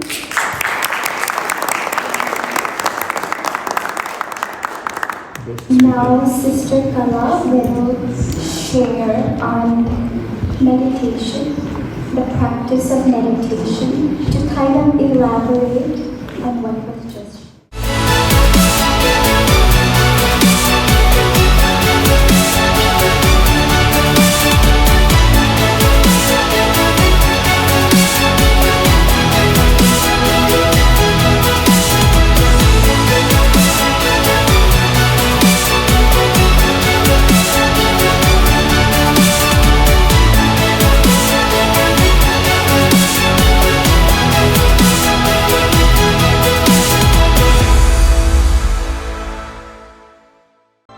Brookhaven Heart, you are at the heart of everything we do. Board-certified cardiologists in East Patchogue, New Hyde Park, and Hicksville, New York. Call 631-654-3278 for an appointment. Same-day appointments, evening hours, short wait times, affordable self-pay fees, quality care, state-of-the-art treatments, exceptional staff, informed patients, vein clinic, cardiac pedit services. Amazing and caring medical doctors to treat you well. Visit our offices located near you.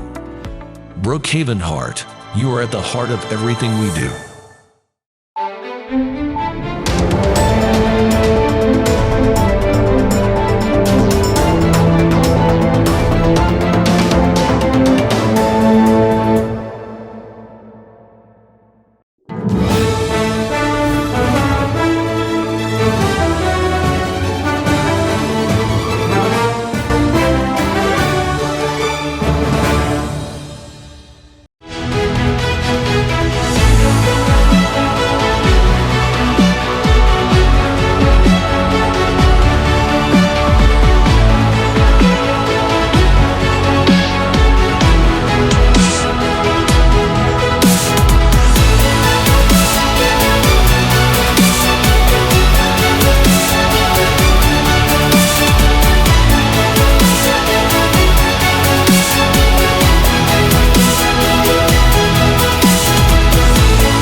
Just a little more, but probably the most interesting part is going on. I'm hearing that we have questions, Q&A session on soon.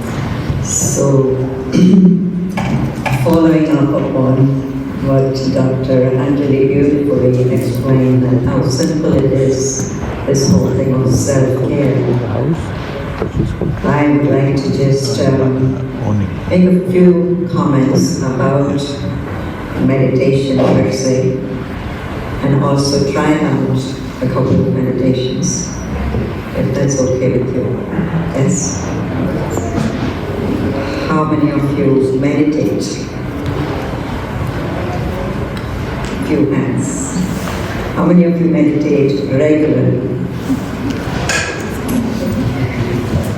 How many of you have meditated at any given time in your life? How many of you would like to meditate? How many of you think that you cannot meditate? Great. So I'm in the right crowd, right? So of course, meditation, a very big name given for something that we do normally, regularly, simply, every day of our lives, because meditation is actually, for me, what it has meant over the last few years is really deeply thinking. Satyan told us how many thoughts we have in a day, usually. And of course, he also said, how do you increase the space between the thoughts and the response? The initial stimulus and the response to that stimulus. And definitely that has connection with thoughts, right? As soon as the stimulus comes, where the spark that goes up here. And that's when we react. In meditation, I think what people try to do mostly, and I think the common belief is that we don't want to think so much. I just don't want to think, period. Stop thinking. Put a full stop. Can it happen? Can it really happen that the human mind doesn't think as long as we're in the body and as long as we're busy people and that we have people to take care of and things to really be accurate about? Is it really possible that we don't think? Because the mind has been given to us, gifted to us to think. Why were we gifted a mind? It's the most beautiful gift, the precious gift that we have received from the Creator. Even more so, I think, than the body, right?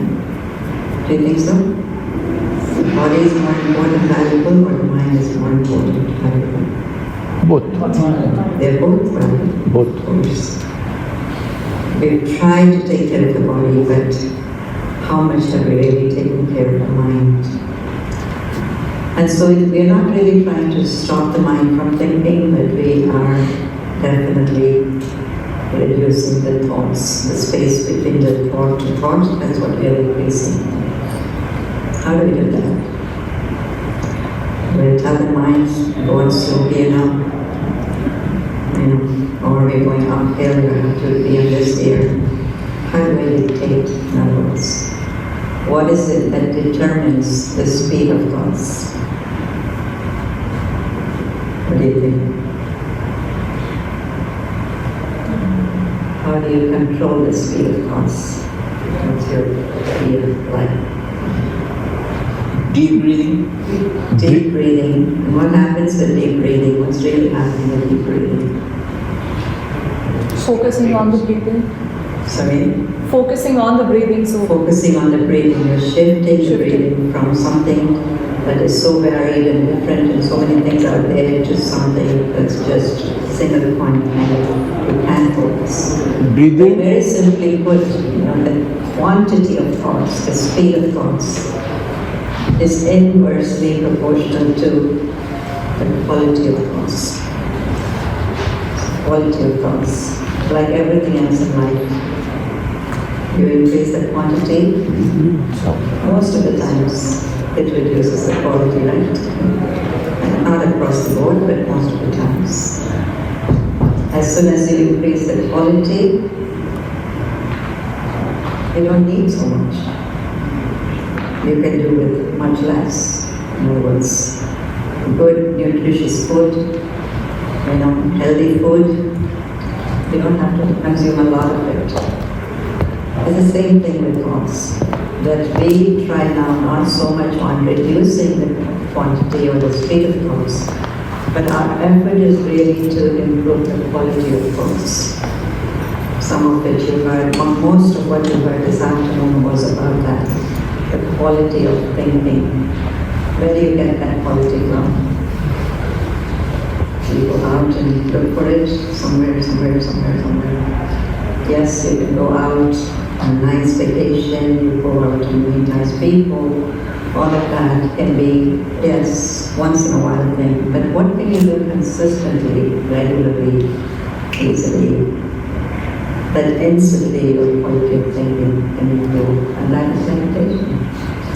And there are different ways to meditate, different modalities that they call different ways of meditating, actually methods of meditation. But most of what we have been sharing as a group this afternoon was about our experiences with what we call Raj Yoga meditation.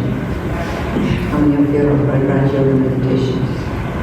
It's been mentioned in the Gita, right? Raj Yoga meditation, and many references have been made. Simply put, it's the meditation or yoga that makes you into a king.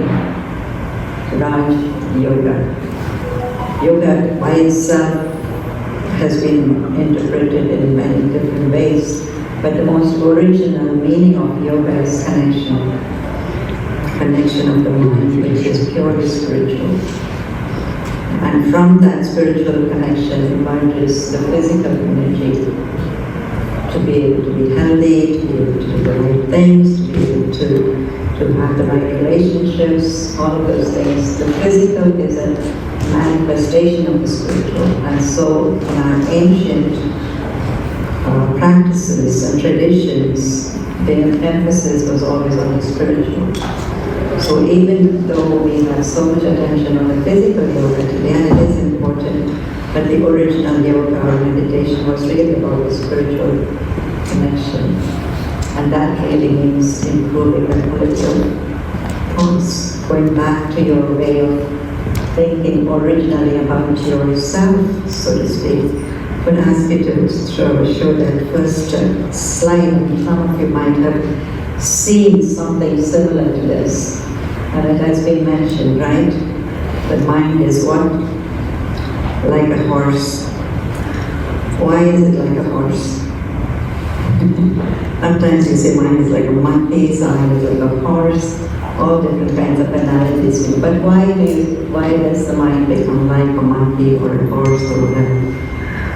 Because it's being driven by the external world or the world of matter. And what you're seeing here is really parts of the senses, right? The 5 senses of the body that are actually controlling the mind at this time. True enough, our eyes are important. We need to be able to see. True enough, our ears are important. Our mouth is important. All of those organs are very, very precious to us, and they've been also given to us for very good reasons, to gather information, to protect ourselves, to do good, to be able to come up with good things in life. But how do we use them? How much are we actually being in control of those senses of the body, or they are controlling us? And of course, this age, the digital age, is a very good example of what is controlling the mind, right? What's controlling the mind? Mostly it is what we see, what we hear. Senses are controlling the mind, and therefore we say that I can't do, if you're telling me to do meditate. But we have to reverse the equation now. And how do we reverse the equation? Who's holding the reins of the horses? Who's holding the reins of these horses? Who's telling these eyes and ears and mouth and tongue and everything? Who's giving orders to them? My mind. I, the same I that we were talking about all this time. The self. Right? And I say I, what am I referring to? Not the body, because I say my body, so that I has to be something different from the body, right? I is saying my body, so the body is not I, including the brain, right? Exactly. So the element that we don't often pay attention to, and that is the real I, is holding the reins to everything that this body is doing, right? What I'm seeing, what I'm hearing, what I'm going to be able to talk about. And meditation, in the Raj Yoga meditation practice, I become that king, that master sitting here and being completely, like in a control room, being completely aware, but also, I'm going to use a word that's a little bit scary, detached. You don't like the word, right? Detached. Detached from the body. Why detached? Because as of now, the body is draining the energy of the soul. The body is draining the energy of the soul. Even when I get sick and I have to take care of the body, but the way I think about the body actually can drain and make it even worse. We all know that, right? Negative thoughts, how they reduce the healing and how you can enhance the healing by positive thoughts.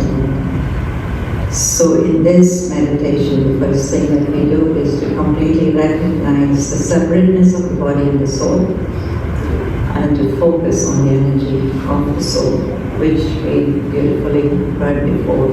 what's the energy of the soul, all those beautiful things. As you come up that spectrum of vibrations, tones, the highest frequency you saw was enlightenment, love, peace, joy, all those beautiful, beautiful qualities up there. So when you focus on yourself as the soul, those are the kind of feelings and vibrations that you start creating. Possible? Possible, right? Yes. Little by little. Not all of a sudden, but little by little. And so it does take a very beautiful practice. And once we do that, once we are able to detach or separate ourselves and stabilize ourselves in this awareness of soul and pure and peaceful and enlightened, with those thoughts, I'm able to draw even more positive energy from the energy of God, the divine. The connection is very, very easy and natural. Is that possible? So can we try that? Yes. Yeah. So we'll do two different types of practices as we do that, and you'll see the difference actually. Because in one practice, I'm going to ask you to just detach from your thoughts, detach from everything, and just observe. In the second practice, I'm going to actually tell you to generate your own thoughts, not only detach, but generate your own thoughts. So try it out, right? We can go to our next slide so that we have a neutral image to focus on. Yeah, take the chair out. So again, sitting relaxed, comfortable, feet on the ground, taking a few deep breaths.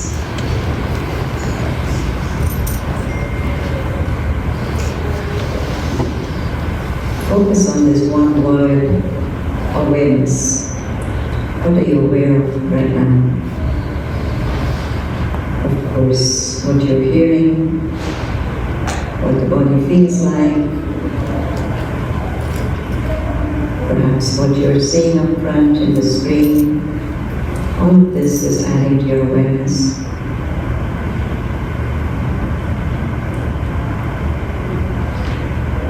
And a lot of it is coming from what my body is telling me, or even what my monkey-like or horse-like mind is telling me. I won't use the word beast, but the mind that has been very, very restless. But now, for the next few moments, see if you can shift that awareness. The awareness of the body to the awareness of who I am really. Perhaps you can imagine yourself sitting in the center of the forehead, a little point of light here.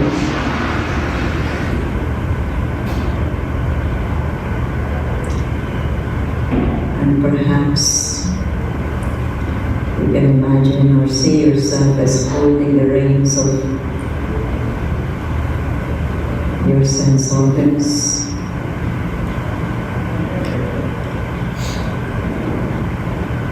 Which want to go here and there, but remind yourself that you are the one to direct them, drive them. And you're even holding the reins of your own mind. You, the soul, this point of conscious light, is actually the one to even tell the mind what to think. For the next few moments, you do become aware of your thoughts crossing the mind, one after the other, but you yourself are just observing them. You're not adding value to your thoughts, you're not judging your thoughts, but you're just watching your thoughts. You're just being mindful of the thoughts. Capture how you feel doing this. Yes, relaxed, peaceful. And now for the next few minutes, become aware of another ability you have, and that is to generate your own thoughts, to create your own thoughts, the master that you can be. Not just watch them as they come, but you can be the director of your thoughts, your feelings, your actions, your behavior, and especially knowing who you are. A beautiful, conscious being of light and might and peace and love and joy. All of these beautiful qualities right inside of you. As if you have a huge treasure box inside. And one by one you can take out those thoughts from your treasure box that I am a peaceful soul. Choose your quality, play with it. Let one pure thought, positive thought lead to the other, and now capture the feeling of fullness, the energy that you have created for yourself, as if you have charged yourself, not just relaxed or not just peaceful, quiet, silent, but charged. Charged with everything that life demands of you. And once again, coming back to the awareness of I, the soul in this body, master, holding the reins of my senses and my mind. It's time to let that chariot of the body go in, but not in any which direction, but in the direction that I want to go. I think you've heard before that, yes, we do sit and meditate like this a few times a day, but there are many times, other times in the day that you can just do it in a moment when you have the practicing outcome. So this was just a little taste.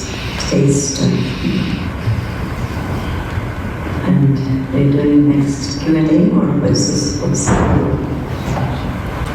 I know we're running way over time. I think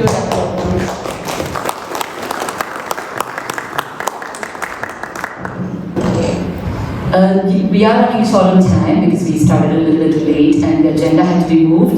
But I know there are a handful of people who have questions, so if you're okay with Sister Kala, maybe even one or two questions before we break and end today's session. Can our speakers please come up on stage? We'll just get your chairs and then we'll just do one or two quick questions from the audience. Please come. Let me just get them. Yeah, I'm going to give them. Let me just bring up these chairs here.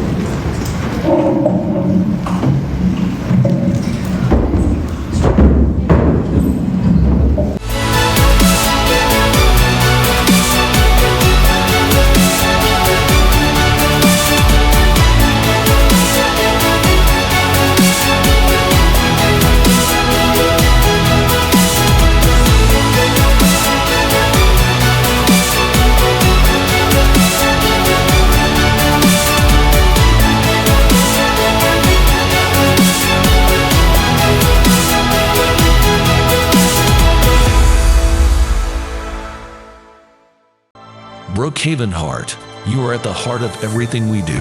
Board-certified cardiologists in East Patchogue, New Hyde Park, and Hicksville, New York. Call 631-654-3278 for an appointment.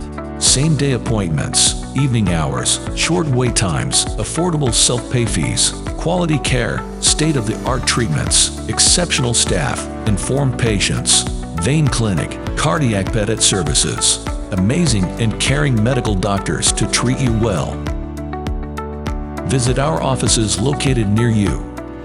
Brookhaven Heart, you are at the heart of everything we do.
Thank you for such a wonderful lecture.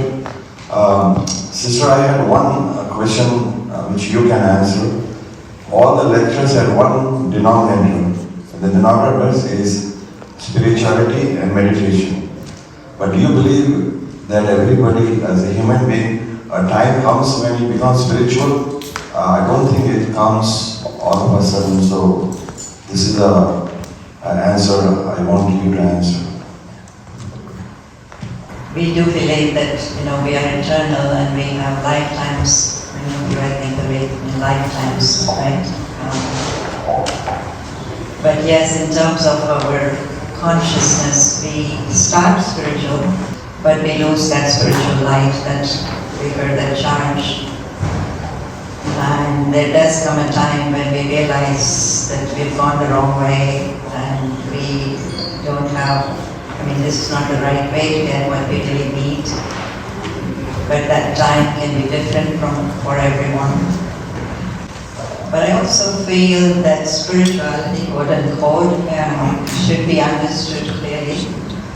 That nobody comes with a label, I want spirituality. Because spirituality really means many things, and it comes to many different doors and windows. So I think for some of us, we become aware of it and we start searching for it and seeking it, and some of us think that we are already spiritual just by doing all the devotional things that we are doing, and we kind of satisfy ourselves. And some of us think we don't have anything to do with spirituality, and I'll never turn spiritual. I was one of them. I didn't relate to the word spiritual, by the way.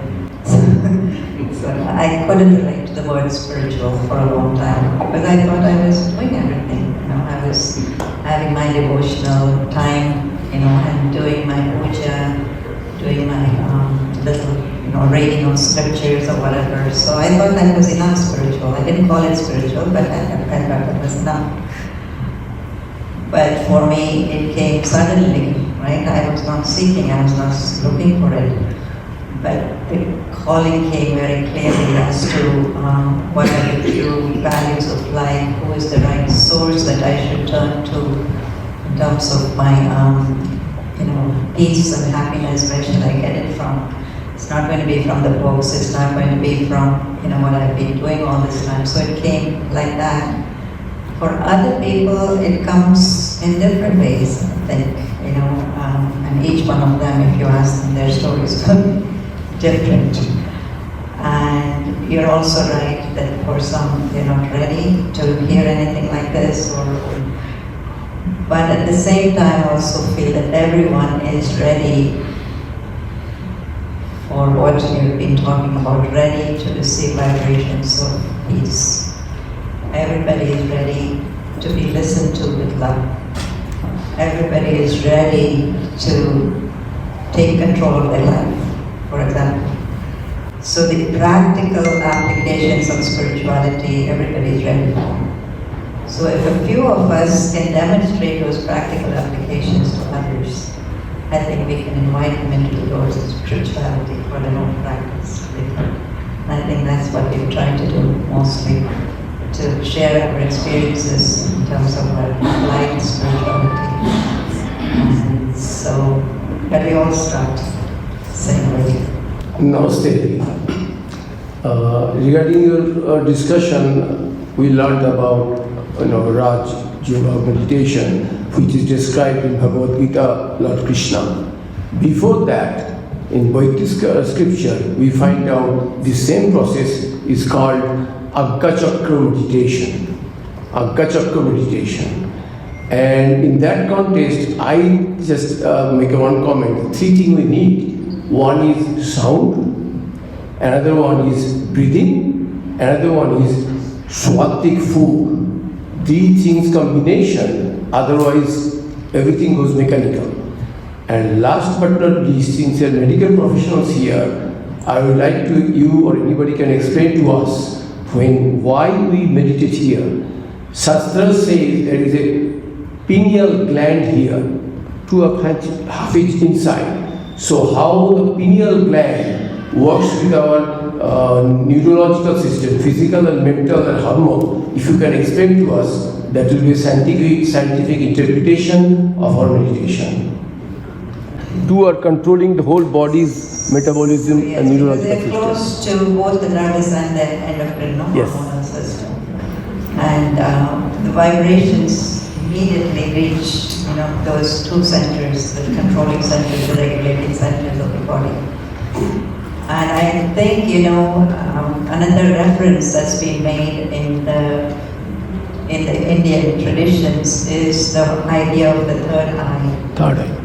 They've always shown the deities, for example, with the third eye, or anybody got enlightenment, they always said, this one received third eye, or sees with the third eye. And what the third eye really is this awareness of the self as a soul, which means that you start seeing things, everything in a very different way, long-term, eternal implications of everything that you see and do and feel. So I think there is a lot of reference even in the Hindu and the other scriptures about the soul being here. Yes. That's a good question. Any other? Yes. Thank you. Thank you, first of all, for this wonderful fact that has been put together. I have a very basic question. Are leaders born or are they created? I can just share my take on it, and I think all of us are leaders, and when we are really connected with that real self, we are all leaders. It's just that when we shift away from our real, authentic self, that is when we feel confused, we are distraught, we are looking for help, and it's all other things that we talked about happen. There's the business of what's called self-sovereignty, right? So the consciousness of I leading myself, which was Kala's picture with the horses, right? I'm in this position of self-royalty or self-mastery. But not all leaders choose to lead people or lead movements, right? Some leaders choose to lead a creative enterprise. Some leaders choose to work completely in a world of ideas. Others choose to work institutionally. So I think there's the business of who I am, the presence I am, and then there's what's the domain of my interest. And so I think that you could say that everyone has the capacity for leadership, but not everyone has the interest to lead in the ways we commonly think. So I think an aspect of self-awareness is what's the domain in which I want to exercise my leadership. Simplistic word. You're not born, you're created. Is that what it? So in simplistic word, it means that you're created rather than born. Is that what you're trying to imply? I would say cultivated. Rather than born. You're born with the potential, and some souls cultivate that potential. That's what people talked about all afternoon. You can cultivate it this way, you can cultivate it that way. Meditation practice is one way to cultivate that. Yeah. I'm just thinking of how this whole Brahma Kumaris organization is set up.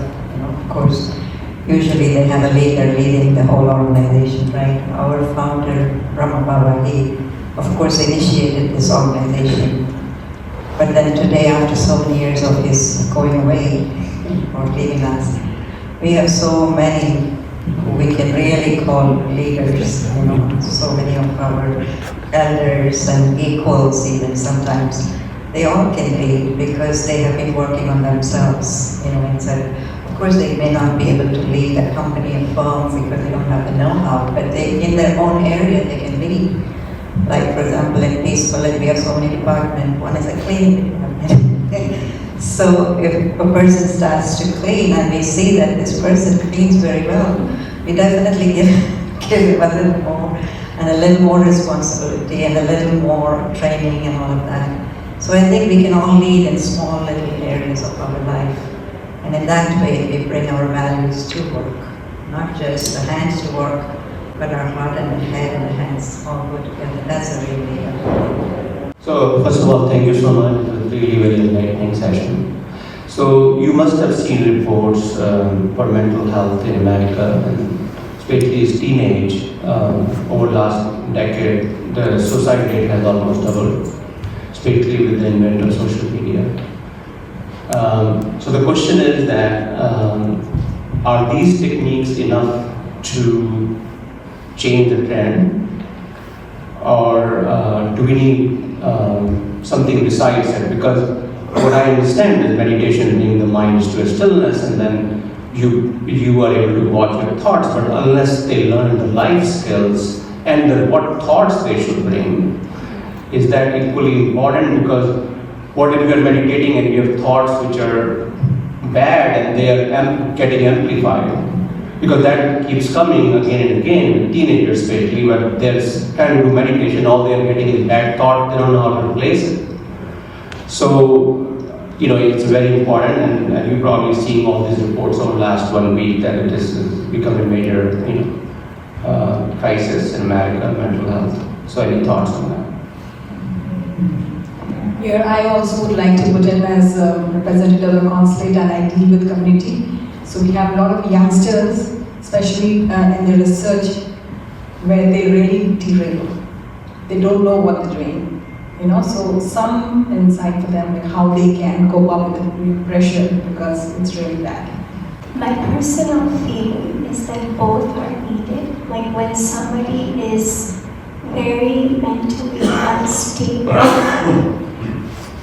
we need the intervention of medicine, right? But once they are stable and in a place to understand, then practices of meditation are helpful. Like when we see someone with, heart attack in the hospital, when they come, you're not going to start talking to them about lifestyle changes, but you really, stabilize them and then talk about lifestyle. So I think when it comes to mental health, I think both are actually needed at the right time. So thank you all for wonderful lectures. So I had an opportunity to listen to at least half of you, and excellent.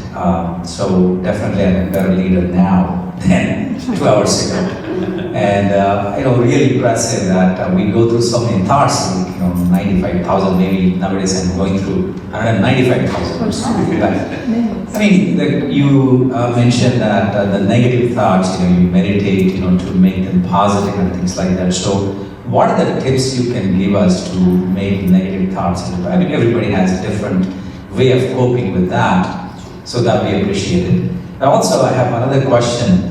As leaders, the families go through a lot because there is a lot of sacrifice.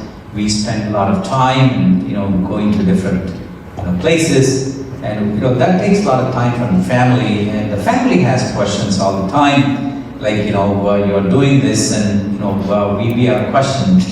Not all the time, but sometimes, and how to really handle that. Thank you. It's a really good question.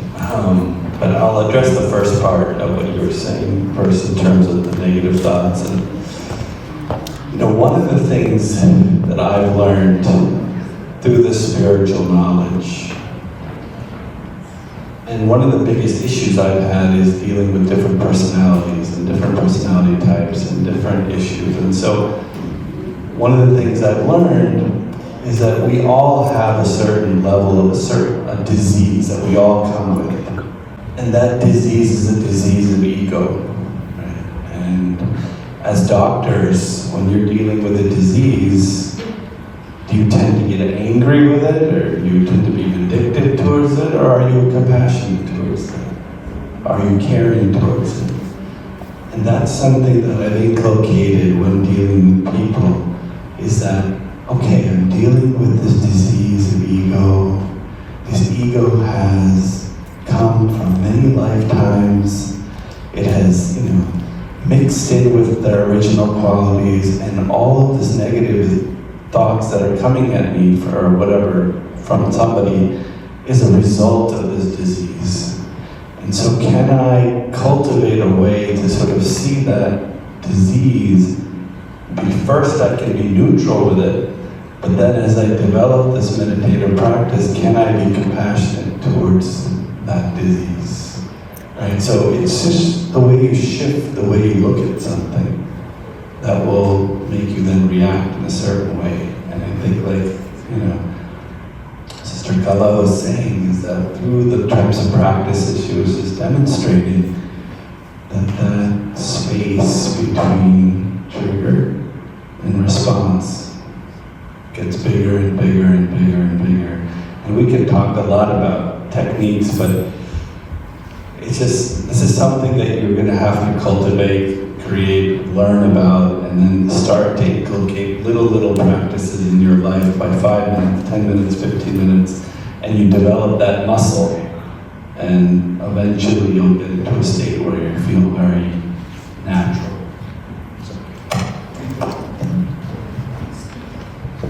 And your second question was how to have balance, right? And giving time to leadership and family. So, so not just family, I think there are various aspects that I feel when we work, we kind of ignore. And either it could be our family or it could be our personal health also. I've seen a lot of medical, so various areas when we are not able to balance because we are just focused maybe in one area. And if we are thinking that it means that area probably does need more attention, whatever that area is, and more quality, but also how to bring that quality in that, say suppose that I'm having a family time, how can I make it full of quality rather than just giving some time with my family. So the quality is really important, and how do I have that quality? We did have some tips today for those how to bring quality in relationships, and that really helps nurture our relationships so that when we spend time with them, even if it is not that much time, because it is full of quality, they are content because we are content with it. And 2 is some sort of elevated spiritual knowledge that helps us on a daily basis, that kind of, as we talked about, not just meditation practice, but some sort of positive education like we have today that helps us, like we do our CMEs every year, right? We continue our education for what we practice in a similar manner, like an education on a daily basis on how to improve things in our, on that internal basis. Thank you so much. I know there are a lot more questions, but we're going to have our esteemed speakers here with us at least for another 1 or 2 hours. Hopefully they stay for dinner, and you can, I'm sure, come up to them and ask them questions. So no more questions now for the session. Please go ahead. Our heartfelt thanks to, of course, Dr. Kusum on behalf of the AAPI, but also to the Office of the Consul General and the staff here who have been so supportive and provided their hospitality, and then remembering this a few years before how we used this hall for our program. So really thankful that we could all be meeting here. And again, on behalf of the Brahma Kumaris, a big invitation to any of our locations in the New York metropolitan area and most major cities in the US. We have centers, so most welcome, and of course we have a website presence. And the Point of Life Foundation is something that's being set up separately for just healthcare services, separate from Brahma Kumaris, and we can also provide information on that and regular healthcare, programs for healthcare practitioners that we carry out regularly from our centers and online. So thank you again. There are a couple of folders, one on Peacefully, the retreat center outside, and also a special invitation for a retreat in Peacefully in September for Indian community kind of leaders. And it's also very appropriate, titled as Leading from the Heart, Living from the Soul. So warm welcome to all of you. Thank you so much,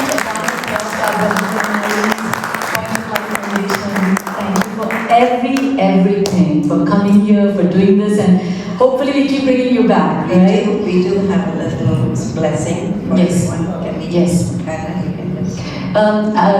While we are setting up for the blessing, can our, no event is possible with our sponsors.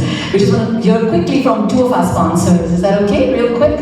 Could you please come forward, and then everybody can come forward. Sister Kala and take the.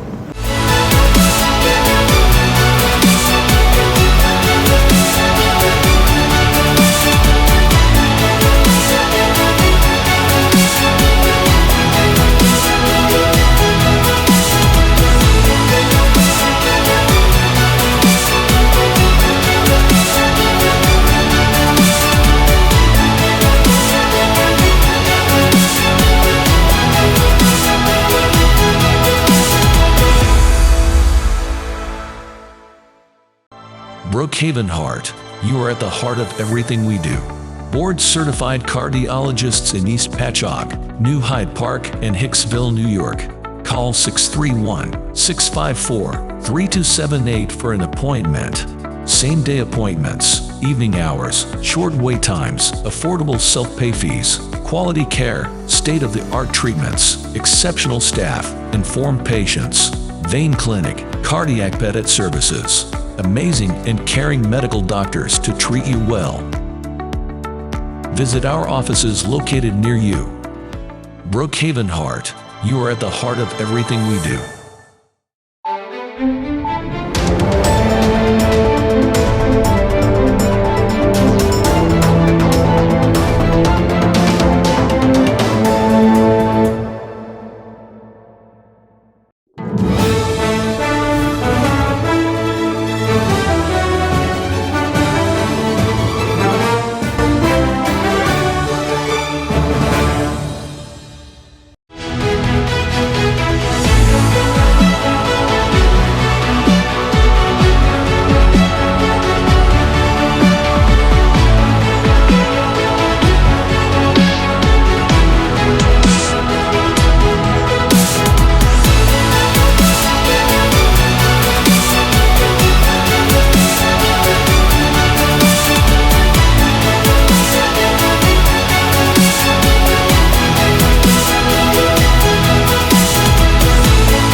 Good evening, everyone.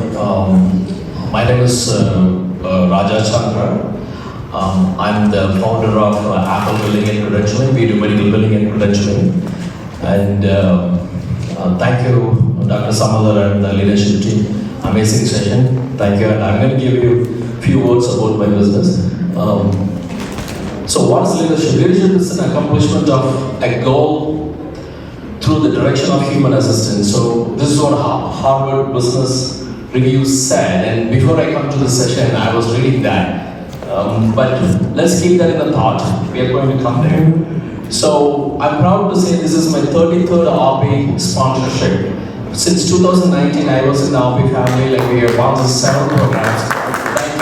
Thank you so much, and we're proud to say that. I follow wherever Dr. Samadder, Dr. Katula, Dr. Udaya Shivangi, wherever they go, I follow them, and I'm so happy to say that. So please, I need your support too. Now, this is one of the slides, like the difference between my company and the other company. So when you have in-house biller, what happens? When you have a team of ABC billing, what happens? So most of the people will go for the low-hanging apple. It's easy to plug. I was talking to another doctor today, and he totally understands what's the difference between this and that. So we split our team to 8 different people, so where your whole medical billing is done much differently when you have an in-house biller. So just to give you an idea what happens with an out-of-network and all these denials, how it's easy to plug the low-hanging apple and how we go and work on that. Because a $12 client may take 1 hour to do the work, but a $1,200 client may take only like a simple submission. But you want a billing company who can go all the way down, take care of all your denials. The next is, we do very aggressive follow-up. This is a funny picture I put it. Follow-up is like our mantra, that's what we go against, and we make sure your clients get paid. The next one is like, we do both medical billing and credentialing. This is hard to see because most of the medical billing company who do the medical billing, they don't do the credentialing because credentialing is a different animal. We do both of them. Now, so when I was going through this leadership, I came up with this slide. I found out the 5 key leadership things: vision, communication, adaptability, and accountability, and empathy. And a lot of things was discussed. So now the question is why I have the company, what I'm doing here. So to give you an idea, I started this in 2003. My sister is my first employee who is not allowed to go to Chennai or Hyderabad to get a job. So what happens is my father wanted her to get married, so she was my first employee. Then what I found out is like there are several girls out there from the rural India, they are not able to go to different city to get a job because of like security and all that. So she was my first employee. Since 2003, I was able to create thousands of train thousands of jobs. Right now we have 160 employees working in my hometown Thoothukudi. So to give you a perspective where I am from, so this is India map, and that's where I am from. Thoothukudi, Virunkanal, Rameshwaram, and right now we have 160 employees, and almost 94% of them are women who are employed, and they are very happy, and we were able to create the job opportunity. And please give us an opportunity to serve you so that we can create more job opportunities. Thank you so much. In the meantime, I'm just going to ask Dr. Avinash Gupta. Tomorrow, AAPI has a float in the India Day Parade. You don't have to be a doctor to be on the float. If you want to come experience the India Day Parade in that way, it's a fantastic experience. There'll be food on the float, a lot of masti, noise, you're in the front. If you're free and you want to come participate, it'll be awesome. I'm just going to give the microphone to Dr. Avinash Gupta. He's actually a renowned cardiologist in Central Jersey area, but very big community leader, and he has been responsible for getting AAPI on the float and getting us involved in the India Day Parade. So I'll just let him make the announcement for that. Thank you.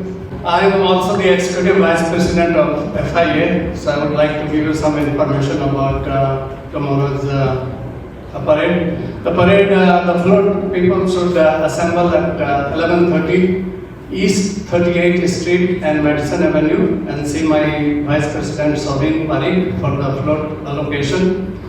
This year the AAPI float has a good location. The other things are that the parade will be led by Sri Ravi Shankar, and after that our Siddhivinayak temple float will be there with Dol Dasha Jalosh. There is 85 members there. After that there will be FIA floats. There will be 2 this year, with one with Samantha Ruth Prabhu and the other with Jacqueline Fernandez. And the float will, the Guruji will walk all the way from 38th Street to 27th Street, 10 blocks. And then where it ends, there is a set cultural programs going on from 2 o'clock to 5 o'clock. And then after that we have to get ready to go to the gala. But in the parade there will be patriotic costume contest. You can win cash prize by dressing up like patriots. And there is also Pani Puri contest. You can eat Pani Puri and win cash prizes. The gala is going to be, gala is already sold out, and it has a lot of attractions. The celebrities will be there, and also Parth Oja is there, who is Prince of Garba. There will be stand-up comedy show with Karthik Lavangu and Vinod Chappu, and there will be Indian Idol singers. So, and there is a dinner from Bukhara, which has 40 items grand gala menu, an open bar. So it will be fun. So I would request and invite all of you. Brookhaven Heart, you are at the heart of everything we do. Board certified cardiologists in East Patchogue, New Hyde Park, and Hicksville, New York. Call 631-654-3278 for an appointment. Same-day appointments, evening hours, short wait times, affordable self-pay fees, quality care, state-of-the-art treatments, exceptional staff, informed patients, vein clinic, cardiac pedit services, amazing and caring medical doctors to treat you well. Visit our offices located near you. Brookhaven Heart, you are at the heart of everything we do.